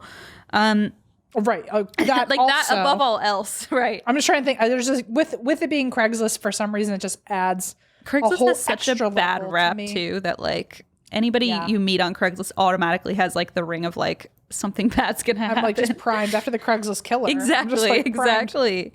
So, according to BuzzFeed, the next day, Michelle felt sick with regret and begged Ian to destroy the tape that he had made, but he refused, allegedly telling her, quote, "No one put a gun to your head." Which, like, so gaslighty, so abusive, It's and disturbing. the most manipulative, Right? abusive thing you can. Because, like, what do you even say to that? Like, that's the point of abuse. Is like no one has to hold a gun to your head because it's abuse. Because you're the one, right? Exactly. You're literally. I'm already there. Like it's already terrible. Exactly. That summer, Michelle and Ian moved into a brand new 2-story condo in downtown Anaheim. They took out a mortgage together, moved in, but things shockingly were getting even worse. So Ian, despite his previous statements, was now becoming physically abusive in addition to everything else, especially whenever she indicated she wanted to leave or might leave him or threatened to leave. You know, obviously that would escalate the abuse. Not long after, Michelle and Ian actually did break up for good. He took back her engagement ring. He accused her of cheating on him, even though she claims she hadn't. But she just kind of turned around, packed up her car, and drove away, like fortunate to get out of this situation. Unfortunately, they were still tied together by this condo because they both shared the condo. They both were paying for it and had a mortgage together. So there was like this year-long battle that ensued as they tried to come to a financial agreement as to what to do with this condo.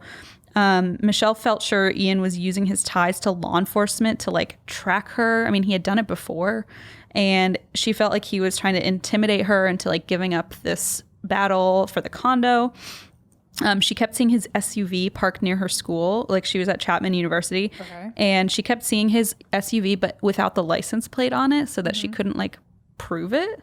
Oh, I don't Isn't like that that. creepy? Like a car, any car you keep seeing without a license plate is bad news. It's like the one you definitely want with a license plate. Yeah. So she kept seeing it. And so Chapman University security banned him from the campus. Her anger escalated to the point that she like lost control. She actually called it like a fugue state almost. Like she like she said exited her mind basically. And she wrote this angry email. And I'm going to read it to you. She sent him this email that said, "Your sins are many, including defiling me and my family with your wicked and evil sexual acts, your financial coercion and irresponsibility, your gluttony, your greed, your lust, your sloth, your wrath, your envy, and most of all, your pride. I will bring the full force of the law and the word of God against you to judge you." According to Daily Beast, further emails suggested he was guilty of the 7 deadly sins. Most of all, pride was his worst sin, I guess, she said, and that her patience was at an end. And then she signed off the email with, "So let it be written, so let it be done." Just like very ominous. Yeah. And she was very angry, clearly. Yeah. I didn't expect like all the religious stuff at the end of that letter. I was expecting like something completely different, and then you started listing all the sins, and I was like, oh shit, Like, okay, we're in the Bible now. I got real. And so in my head, I was just trying to think. I was like, did she nail all of them? And I think she did. It's like So she actually grew up in a really conservative religious household. So I think when she like kind of snapped in this way, not snapped like the TV show Snap, but snapped in like she said her mind like left her body. She probably out of body almost, like she called it a fugue state. She like basically reverted to that like angry religious that makes it diatribe. That makes it right. scary. Something about that. It's always like the Criminal Minds episode where the killers like in a fugue are trying or like trying to like reference the Bible, or they're like, I think it's more, I wouldn't say creepy, but it's interesting that like if she was in this state where she was not in control of herself, that was just her instant go-to of like biblical right. Yeah, but I wonder if that makes it kind of eerie of like, oh, you weren't even thinking about it. Yes, and exactly. That's the shit that you're thinking of. And that's what I'm thinking. Like with these, there's like episodes of Criminal Minds where I think it is where the guy like bases his murders off the 7 deadly sins and like finds people that are like guilty of like sloth and guilty of. If it weren't about murder, that's the coolest storyline. Yeah, like it sucks that actually happened. No, it's a Criminal Minds episode. Okay. Oh, okay. Criminal Minds. I was still thinking of Snap. Sorry. All I want to talk about is Matthew Gray Goobler. I mean, that's like very original. At the very least, it's original. Yeah, it's just a creepy, when you bring like the wrath of God, when you bring like old school literature, like Dante's Inferno and shit. It just gets very. He would have killed me for gluttony for sure. for gluttony. You're like did you see me with those cheesecakes? Sloth, gluttony. Gone. I'm just thinking of all the ones that we'd be. Oh, sloth. Yeah. We're Gemini, It's probably so easy to, like, if your goal is to hurt someone from sloth, like, that's got to be just so. like walk around. They're probably taking a nap. It's easy. Okay, so basically, finally so she wrote all these emails. At the end of 2015, so Michelle and Ian hired property lawyers to help end their dispute, and they agreed that in 6 months, which would be early June 2016, Ian would fully assume payments for the condo, and she would basically be off the hook. And if he couldn't afford the payments, then they would sell it and split the cost. Okay. So that was kind of, they finally were like, we can go our separate ways. We are no longer tied by this like financial thing. We can this just be huge away from each other. Yeah, we can separate officially. So Ian himself was especially moving on because in January of 2016, he met 32-year-old Angela Connell, also online, and the two of them fell in love. So I feel bad for her. yeah, so Really wish we could go back in time. so they were so in love that within a month, Angela moved in with him. And where did she move into? Into the condo that Michelle was still paying for the next 6 months. So keep in mind, she's still paying these payments on this condo. That spring, Ian and Angela, so the new GF, traveled to Boise, Idaho to see her family, and that's where she announced to both Ian and her parents that the happy news that she was pregnant. Oh my gosh. With twins. Oh, double trouble, man. Hooray! Oh no. So their relationship, shocker, moved pretty quickly. So quickly, in fact, that they did get married, and she became Angela Diaz. So it's entirely Diaz possible. that I heard earlier then. Oh, I said this is the story of Angela Diaz. Okay. I'm such an idiot. It's literally in bold on the top of my page. Okay, so I am not a psychic. IAC. Oh, bummer.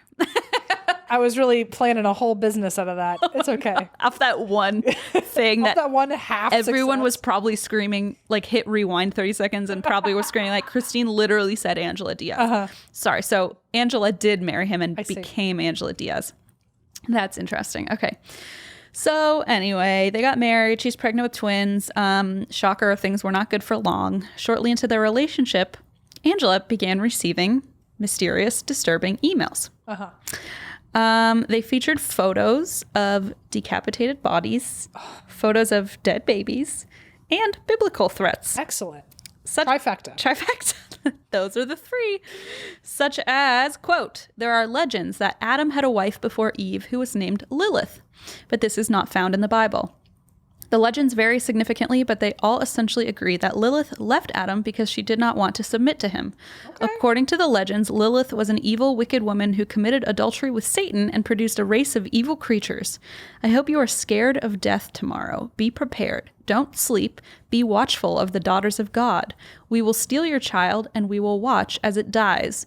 He is using you for everything. Don't you see this? He is obsessed with me. I am his treasure princess. You are nothing. Watch your back tomorrow. Just bad. It's really bad. That one's okay. Eva is over here and she's losing it. Okay, that's. Can she hear it? Oh, I didn't know she could hear it. Wow. Should I say it louder? You are my treasure princess. He is obsessed with me. I am his treasure princess. You are nothing. Okay. Wow, that's really just the creepiest. It's just a lot. Okay. I feel like there was a heaviness that sank onto me listening to that one. Okay, there's one more line. Oh, great. What is it? I know you are leaving work. Sorry, Eva, this one's not directed at you, I promise. I'm sorry. It sounds like it is, but it's not. You're good, Princess Treasure, or whatever it is. Oh my God. It says, I know you are leaving work. I watch as you walk. Let's play a game. I know, it's so Why would you end it like that? Okay. Oh, wait, why would you start it or have the middle or like end it like that? The fact that it's the ending. The let's play a game, instantly, I would just go into It's like from Saw, right? That's from happens in Saw. Jigsaw? Saw, yes. Yeah. So, not that I've ever seen that movie, but then it continues. I forgot there's more. Sorry. Okay. I keep thinking there's not more, but then there's another quote. Great. It says, there is no place you will be safe anymore. You might be beautiful. You might be the one he married, but you are still a sinner and you must be punished. I will make sure you are reminded of your place by force. And that's Okay. the last one for now. For now. That is when I would grab like a sleeping bag and then move into a police station. Just like hide. Yeah. So then things escalated. I know you think they couldn't, but they did. They are certainly really testing my limits of what's possible. Okay. On June 24th, 2016, Angela called 911 to report that she'd been attacked in her garage by a strange man. The man explained he was allegedly responding to a Craigslist ad. Oh my God. Turns out To rape her? Mm-hmm. Okay. Turns out someone named Lilith Hadley had responded to a Craigslist ad called Rape Fantasy, saying, I have been dying to have a rape fantasy occur.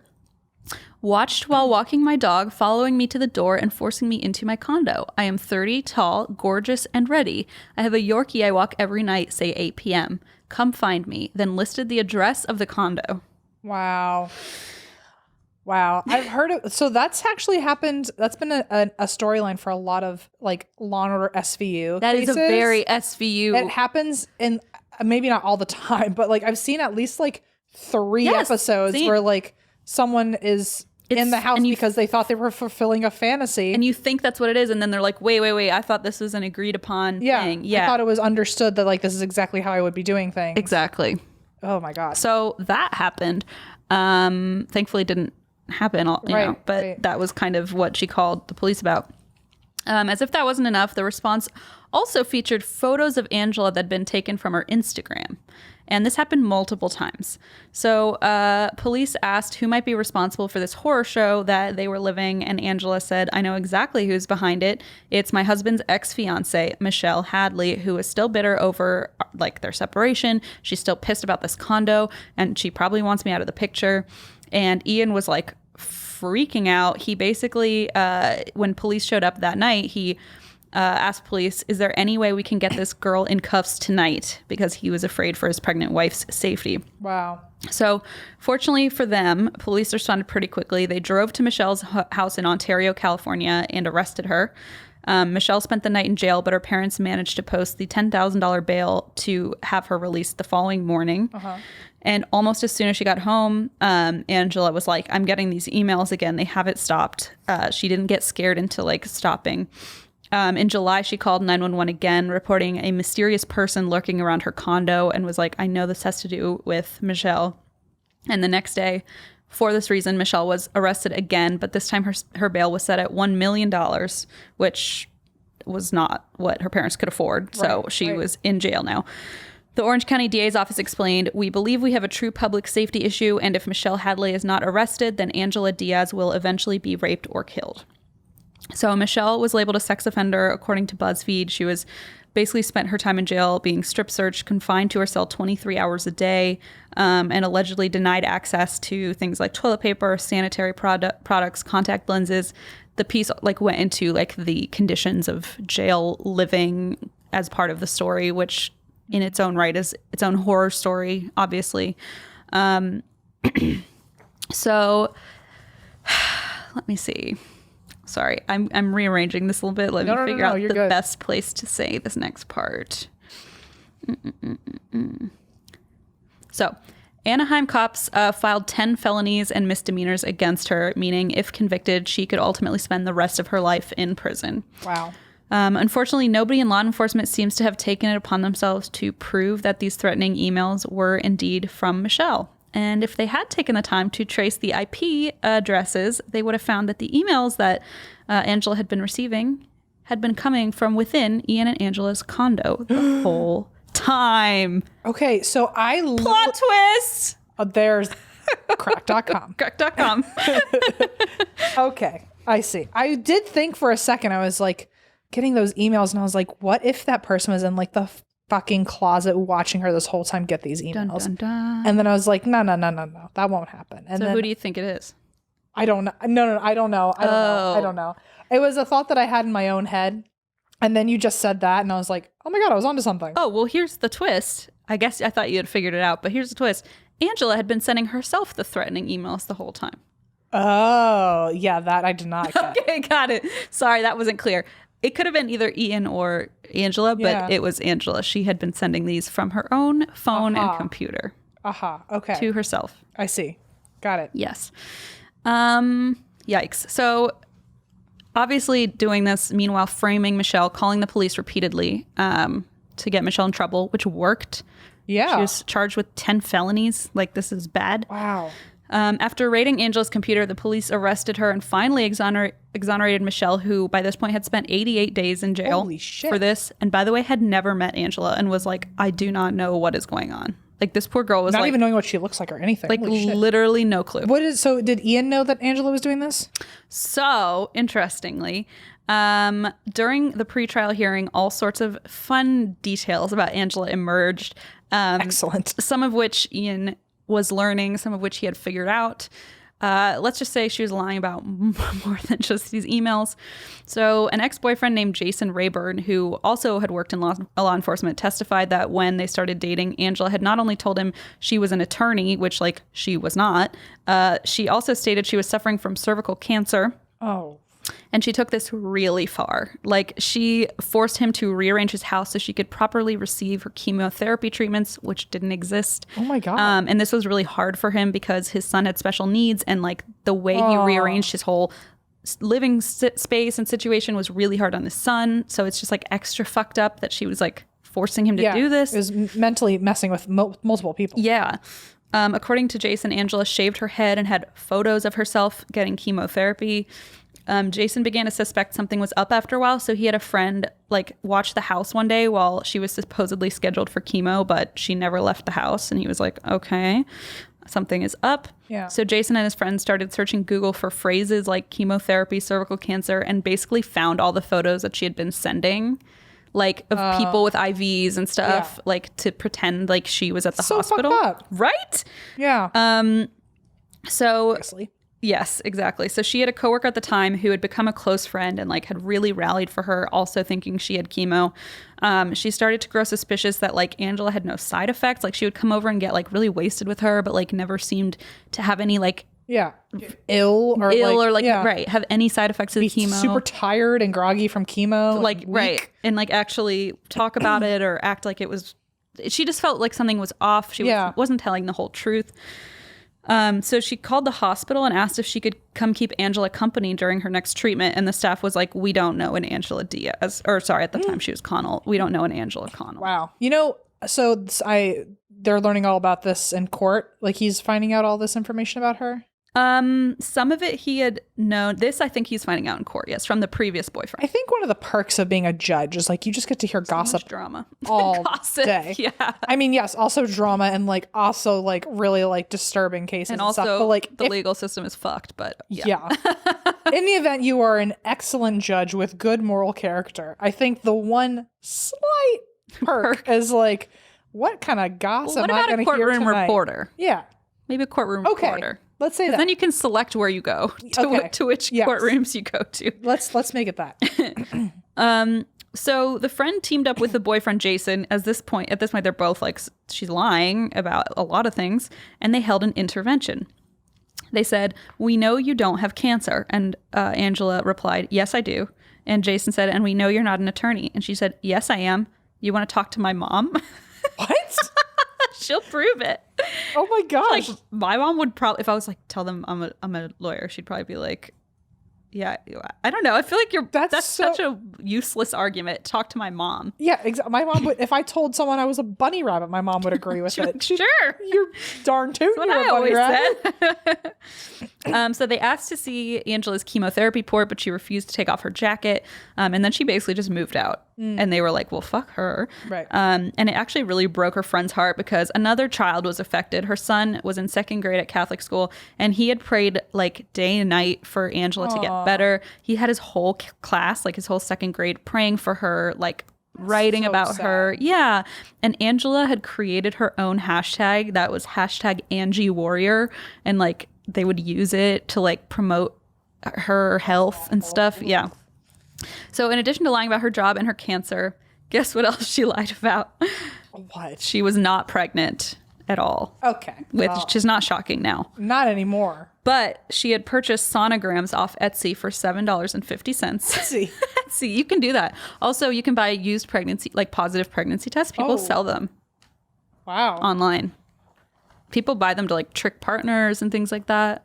And hopefully for less sinister reasons, but that seems to be what I've read. For like some weird April Fool's thing. Joke, right? I don't know. know. None of that seems that hilarious. Like maybe if you're like, it'd be funny if you were like a gay couple or something, and it's like, yeah. You're like, it's like I'm pregnant, and it's like, okay, well, they thought that was funny. Not that gay people cannot have a child. yes, but like if Allison gave me a pregnancy test like, and said it "What was have you positive, done?" I'd be like, explain, like, it's Or like, are you Mary? Like, what Right. is going on? Right. Yes. So okay. There are very slim possibilities this could be used for a hilarious Yes. joke, but this is not the case, unfortunately, for Angela. She also had purchased these positive. Okay, no, she hadn't even bought positive pregnancy tests. So Ian had found this part out before by himself because Okay. he Googled sonograms, and the first ones that came up, he's like, this is literally, and you could fill in like your name and the doctor's name. Like you could order them like pre-filled out. It's so wild. And there's weird ways to make money in this world. Certainly. Certainly. Us. Okay, that's like the ultimate example. Fair point. Yeah. Moving on. And so he had also found the positive pregnancy test, but in the bag, like she had shown them to him, but in the bag was a marker, a pink marker, and she had literally like drawn the line, and he was like, she never let me look at it close enough. That's trash. That's It's not even well done, right? it's like, just not even- and she left the marker with them, really? Yeah. So anyway, he had figured that out. So at this point, he's like, dude, she's screwy. Like, I will testify against her. She's right. blah, blah, blah. So the thing that frustrates me about this case a lot, obviously, but like the whole ordeal Michelle went through, and like she was harassed and targeted by Ian, and like in the beginning, and then she was made out to be this like crazy hysterical woman who like couldn't handle, and they didn't even like do a basic check to see if she was the one sending the emails. They just like put her in literal jail. And like what I was Literal jail. Literal jail, not figurative jail. What I was going to read earlier too is like when she was in county jail, she learned how much worse it was for those who weren't white or young or healthy. And this is something she still talks about. Sure. So according to BuzzFeed, Michelle's roommate was this Black 85-year-old woman who was hard of hearing and like slow moving, had trouble walking. And Michelle said this inspired taunts and abuse from deputies. It was like so much harder on her roommate in jail than it was on her. And so that was just part of like the BuzzFeed article was like, this is what she experienced and learned about. And so she knew, she had a feeling. Okay, this is the other frustrating part. She had actually gone to police about this weird stuff. She's like, I kept getting like weird notifications that my Gmail account was deactivated, but it was like an email address I didn't own. It would be like Michelle H. It has been deactivated for like abusive conduct or something. And she's like, that's not my email. So she's getting weird. And like Craigslist, like your account on Craigslist has been created. And she's like, I felt like someone was using my emails or like hacking into my stuff, which they were. She just didn't know the extent of it. She had literally gone to the FBI with this and been like, this man who has been stalking me, harassing me, abusing me, I think something's up. I think he's like just totally dismissed. Yeah. And then she ends up in jail for this. So it's just like really frustrating. Yes. And like she's presented as like unhinged. This was presented as like a cat fight between two women fighting over a guy. Like it was just, the whole thing is just really off-putting to me. I mean, I'm not shocked that if like your ex is like super abusive and gaslighty and like they're gonna find a way to also like paint you out to be like a horrible person, hysterical witch, right? According to her lawsuit, this was not some sort of sophisticated cybercrime, and Angela's attempts to impersonate her were sloppy and easily spotted if investigators had even taken a moment to check. It wasn't like Angela had some like super serious. Well, also like Angela, like, didn't she like not even draw the line? Like she drew a line on with a marker. She's like not. Like her thoughts are there, but she's not executing the plans the way that she could. Somehow it's working. And that's the most fucked up part is like she literally got someone almost sentenced to life in prison because she's sitting in her own condo not even her own condo, this other lady's condo. The condo that Michelle is paying for. Michelle's paying for, and emailing herself being like, oh, and also there was no proof ever that anyone came to the house to rape her, quote unquote, because they checked the security footage and there was not one person. Really? Yeah. So that like the time that she called and said, so they hadn't checked that, like nothing. Yikes. It was all just very sloppy, poorly executed. And yet somehow working. And yet somehow they just Wow. assumed that Michelle was some hysterical lady who couldn't deal with the fact that her ex-fiance had met someone new. Wow. And like was unhinged, you know? It's just really frustrating. So while Michelle was in jail, her parents had worked super hard to build her case. Like they were the ones who had to go and like make sure to like find out where these emails were coming from, the IP addresses. They actually proved that she couldn't have been online at the time, like a lot of these emails and Craigslist messages were sent, which wasn't that hard. They literally had records of her being in class. She was in the hospital at one point and they had records of that, or like otherwise indisposed during the time she was supposedly sending all these emails and stuff. And they were like, she was not on her, like there's proof Right. that she couldn't have been doing this. So after the deputy district attorney on her case apologized to her, it still took 3 more months for officials to publicly exonerate her. And during that time, she was instructed not to speak publicly about the case, even though the story had gone viral. So like everyone on earth is talking about this, like Right. all these magazines and stuff, and she's not allowed to say a word or Wow. defend herself. So her lawsuit alleges that the Anaheim Police Department was just basically concerned with covering up its own complicity in the case. And that's why they were like, just don't say anything. So Michelle told BuzzFeed, everyone wanted to silence me, and that's the worst thing as a victim. How can I heal when the true story's not even out there and people are asking questions about the, quote, love triangle? And then she's like, there was no love triangle. Right. Ew. Yeah. 3 months after her release, fed up with waiting, and she had this like ankle monitor she had to wear for weeks before she was like exonerated. So degrading. It's so degrading, right? And she like had scars from it because she was like, I just had to wear it all the time. So 3 months after her release, she was finally fed up. She told prosecutors that if they didn't announce her innocence soon, she would go to the media and tell them all the investigative steps that law enforcement had seemed to skip in order to lock her up. So finally, on January 6, 2017, Angela was arrested, and 3 days later, they finally publicly exonerated Michelle. And that October, Angela pleaded guilty to 10 felony charges. And while Michelle had faced a potential sentence of life in prison, Angela struck a deal and only got 5 years, which she's currently serving. Meanwhile, Ian Diaz just kind of like waltzed out of the picture. So Michelle and her supporters aren't so sure that he was like fully innocent in all this, even though he was like, Angela's cuckoo. Right. Because like after all the abuse Michelle had like alleged that he had put her through, Yeah. she's like, I'm pretty sure he was involved. Like, I think he wanted me away from this condo situation. I think he was. It sounds like, I mean, I also, I imagine he would, I feel like it makes sense. I mean, he had done enough to gaslight her and like abuse her that Yeah. it wouldn't shock me if he were involved. But again, this is all alleged. There's no proof of this because nobody looked, to be clear. So according to BuzzFeed, Michelle has since obtained her MBA, has moved across the country to New York to like escape Orange County. Good Sure. for you. While she's in a much better place, she's obviously like scarred by being, through all of this. Yeah. And like it just treated as one of the worst type of prisoners in jail for 88 days and confined to herself for 23 hours a day and like just, and didn't even know why, didn't even know like who this person was. Really backwards. She's attempting to pay off all the debt that built up while she was wrongly imprisoned. And although Ian has sold the condo they owned together, she never saw a cent of it. Oh my gosh, So, that's such trash. It's like cherry on top of the whole cake. Perhaps one of the only, I guess, lights in this story is that after she got out, Michelle persuaded her parents to help her roommate from jail, the woman who was her roommate in jail, pay for an attorney. So her family helped this 85-year-old woman who was really struggling in jail pay for an attorney, which is great.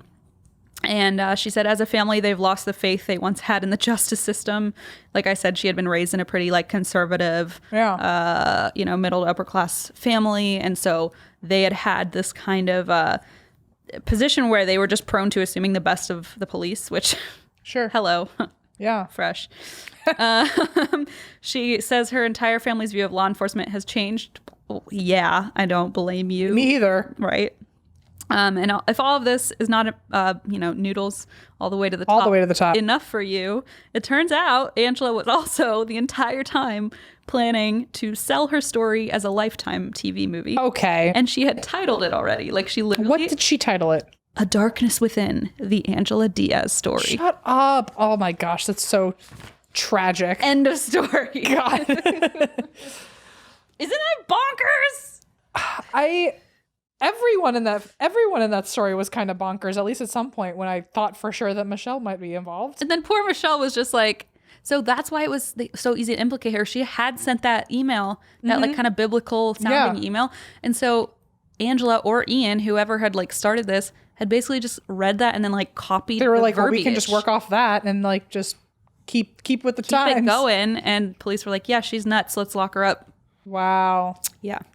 Well, poor Michelle. Thank you, crack.com, for the really wild article. And Wow. Michelle, hope you live a happy, healthy, fruitful life. Fruitful, yes. My goodness. Wow. Well, thank you for listening. If you're still here.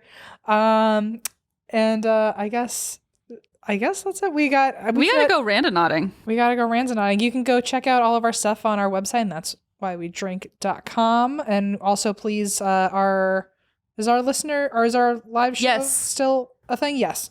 I didn't know if this was a week after. 22nd. So the 22nd. So this upcoming weekend. If there are still tickets, go get those, $10, and they're for a good cause. And so also submit your stories to atwwd from our couches at gmail.com. And our socials are atwwd podcast on everything. And we'll see you at Steeped with Stories. Steeped in Stories, yes. We'll see you there. We'll see you there with our haunted teas. If we ever remember the name of it. And That's why we drink.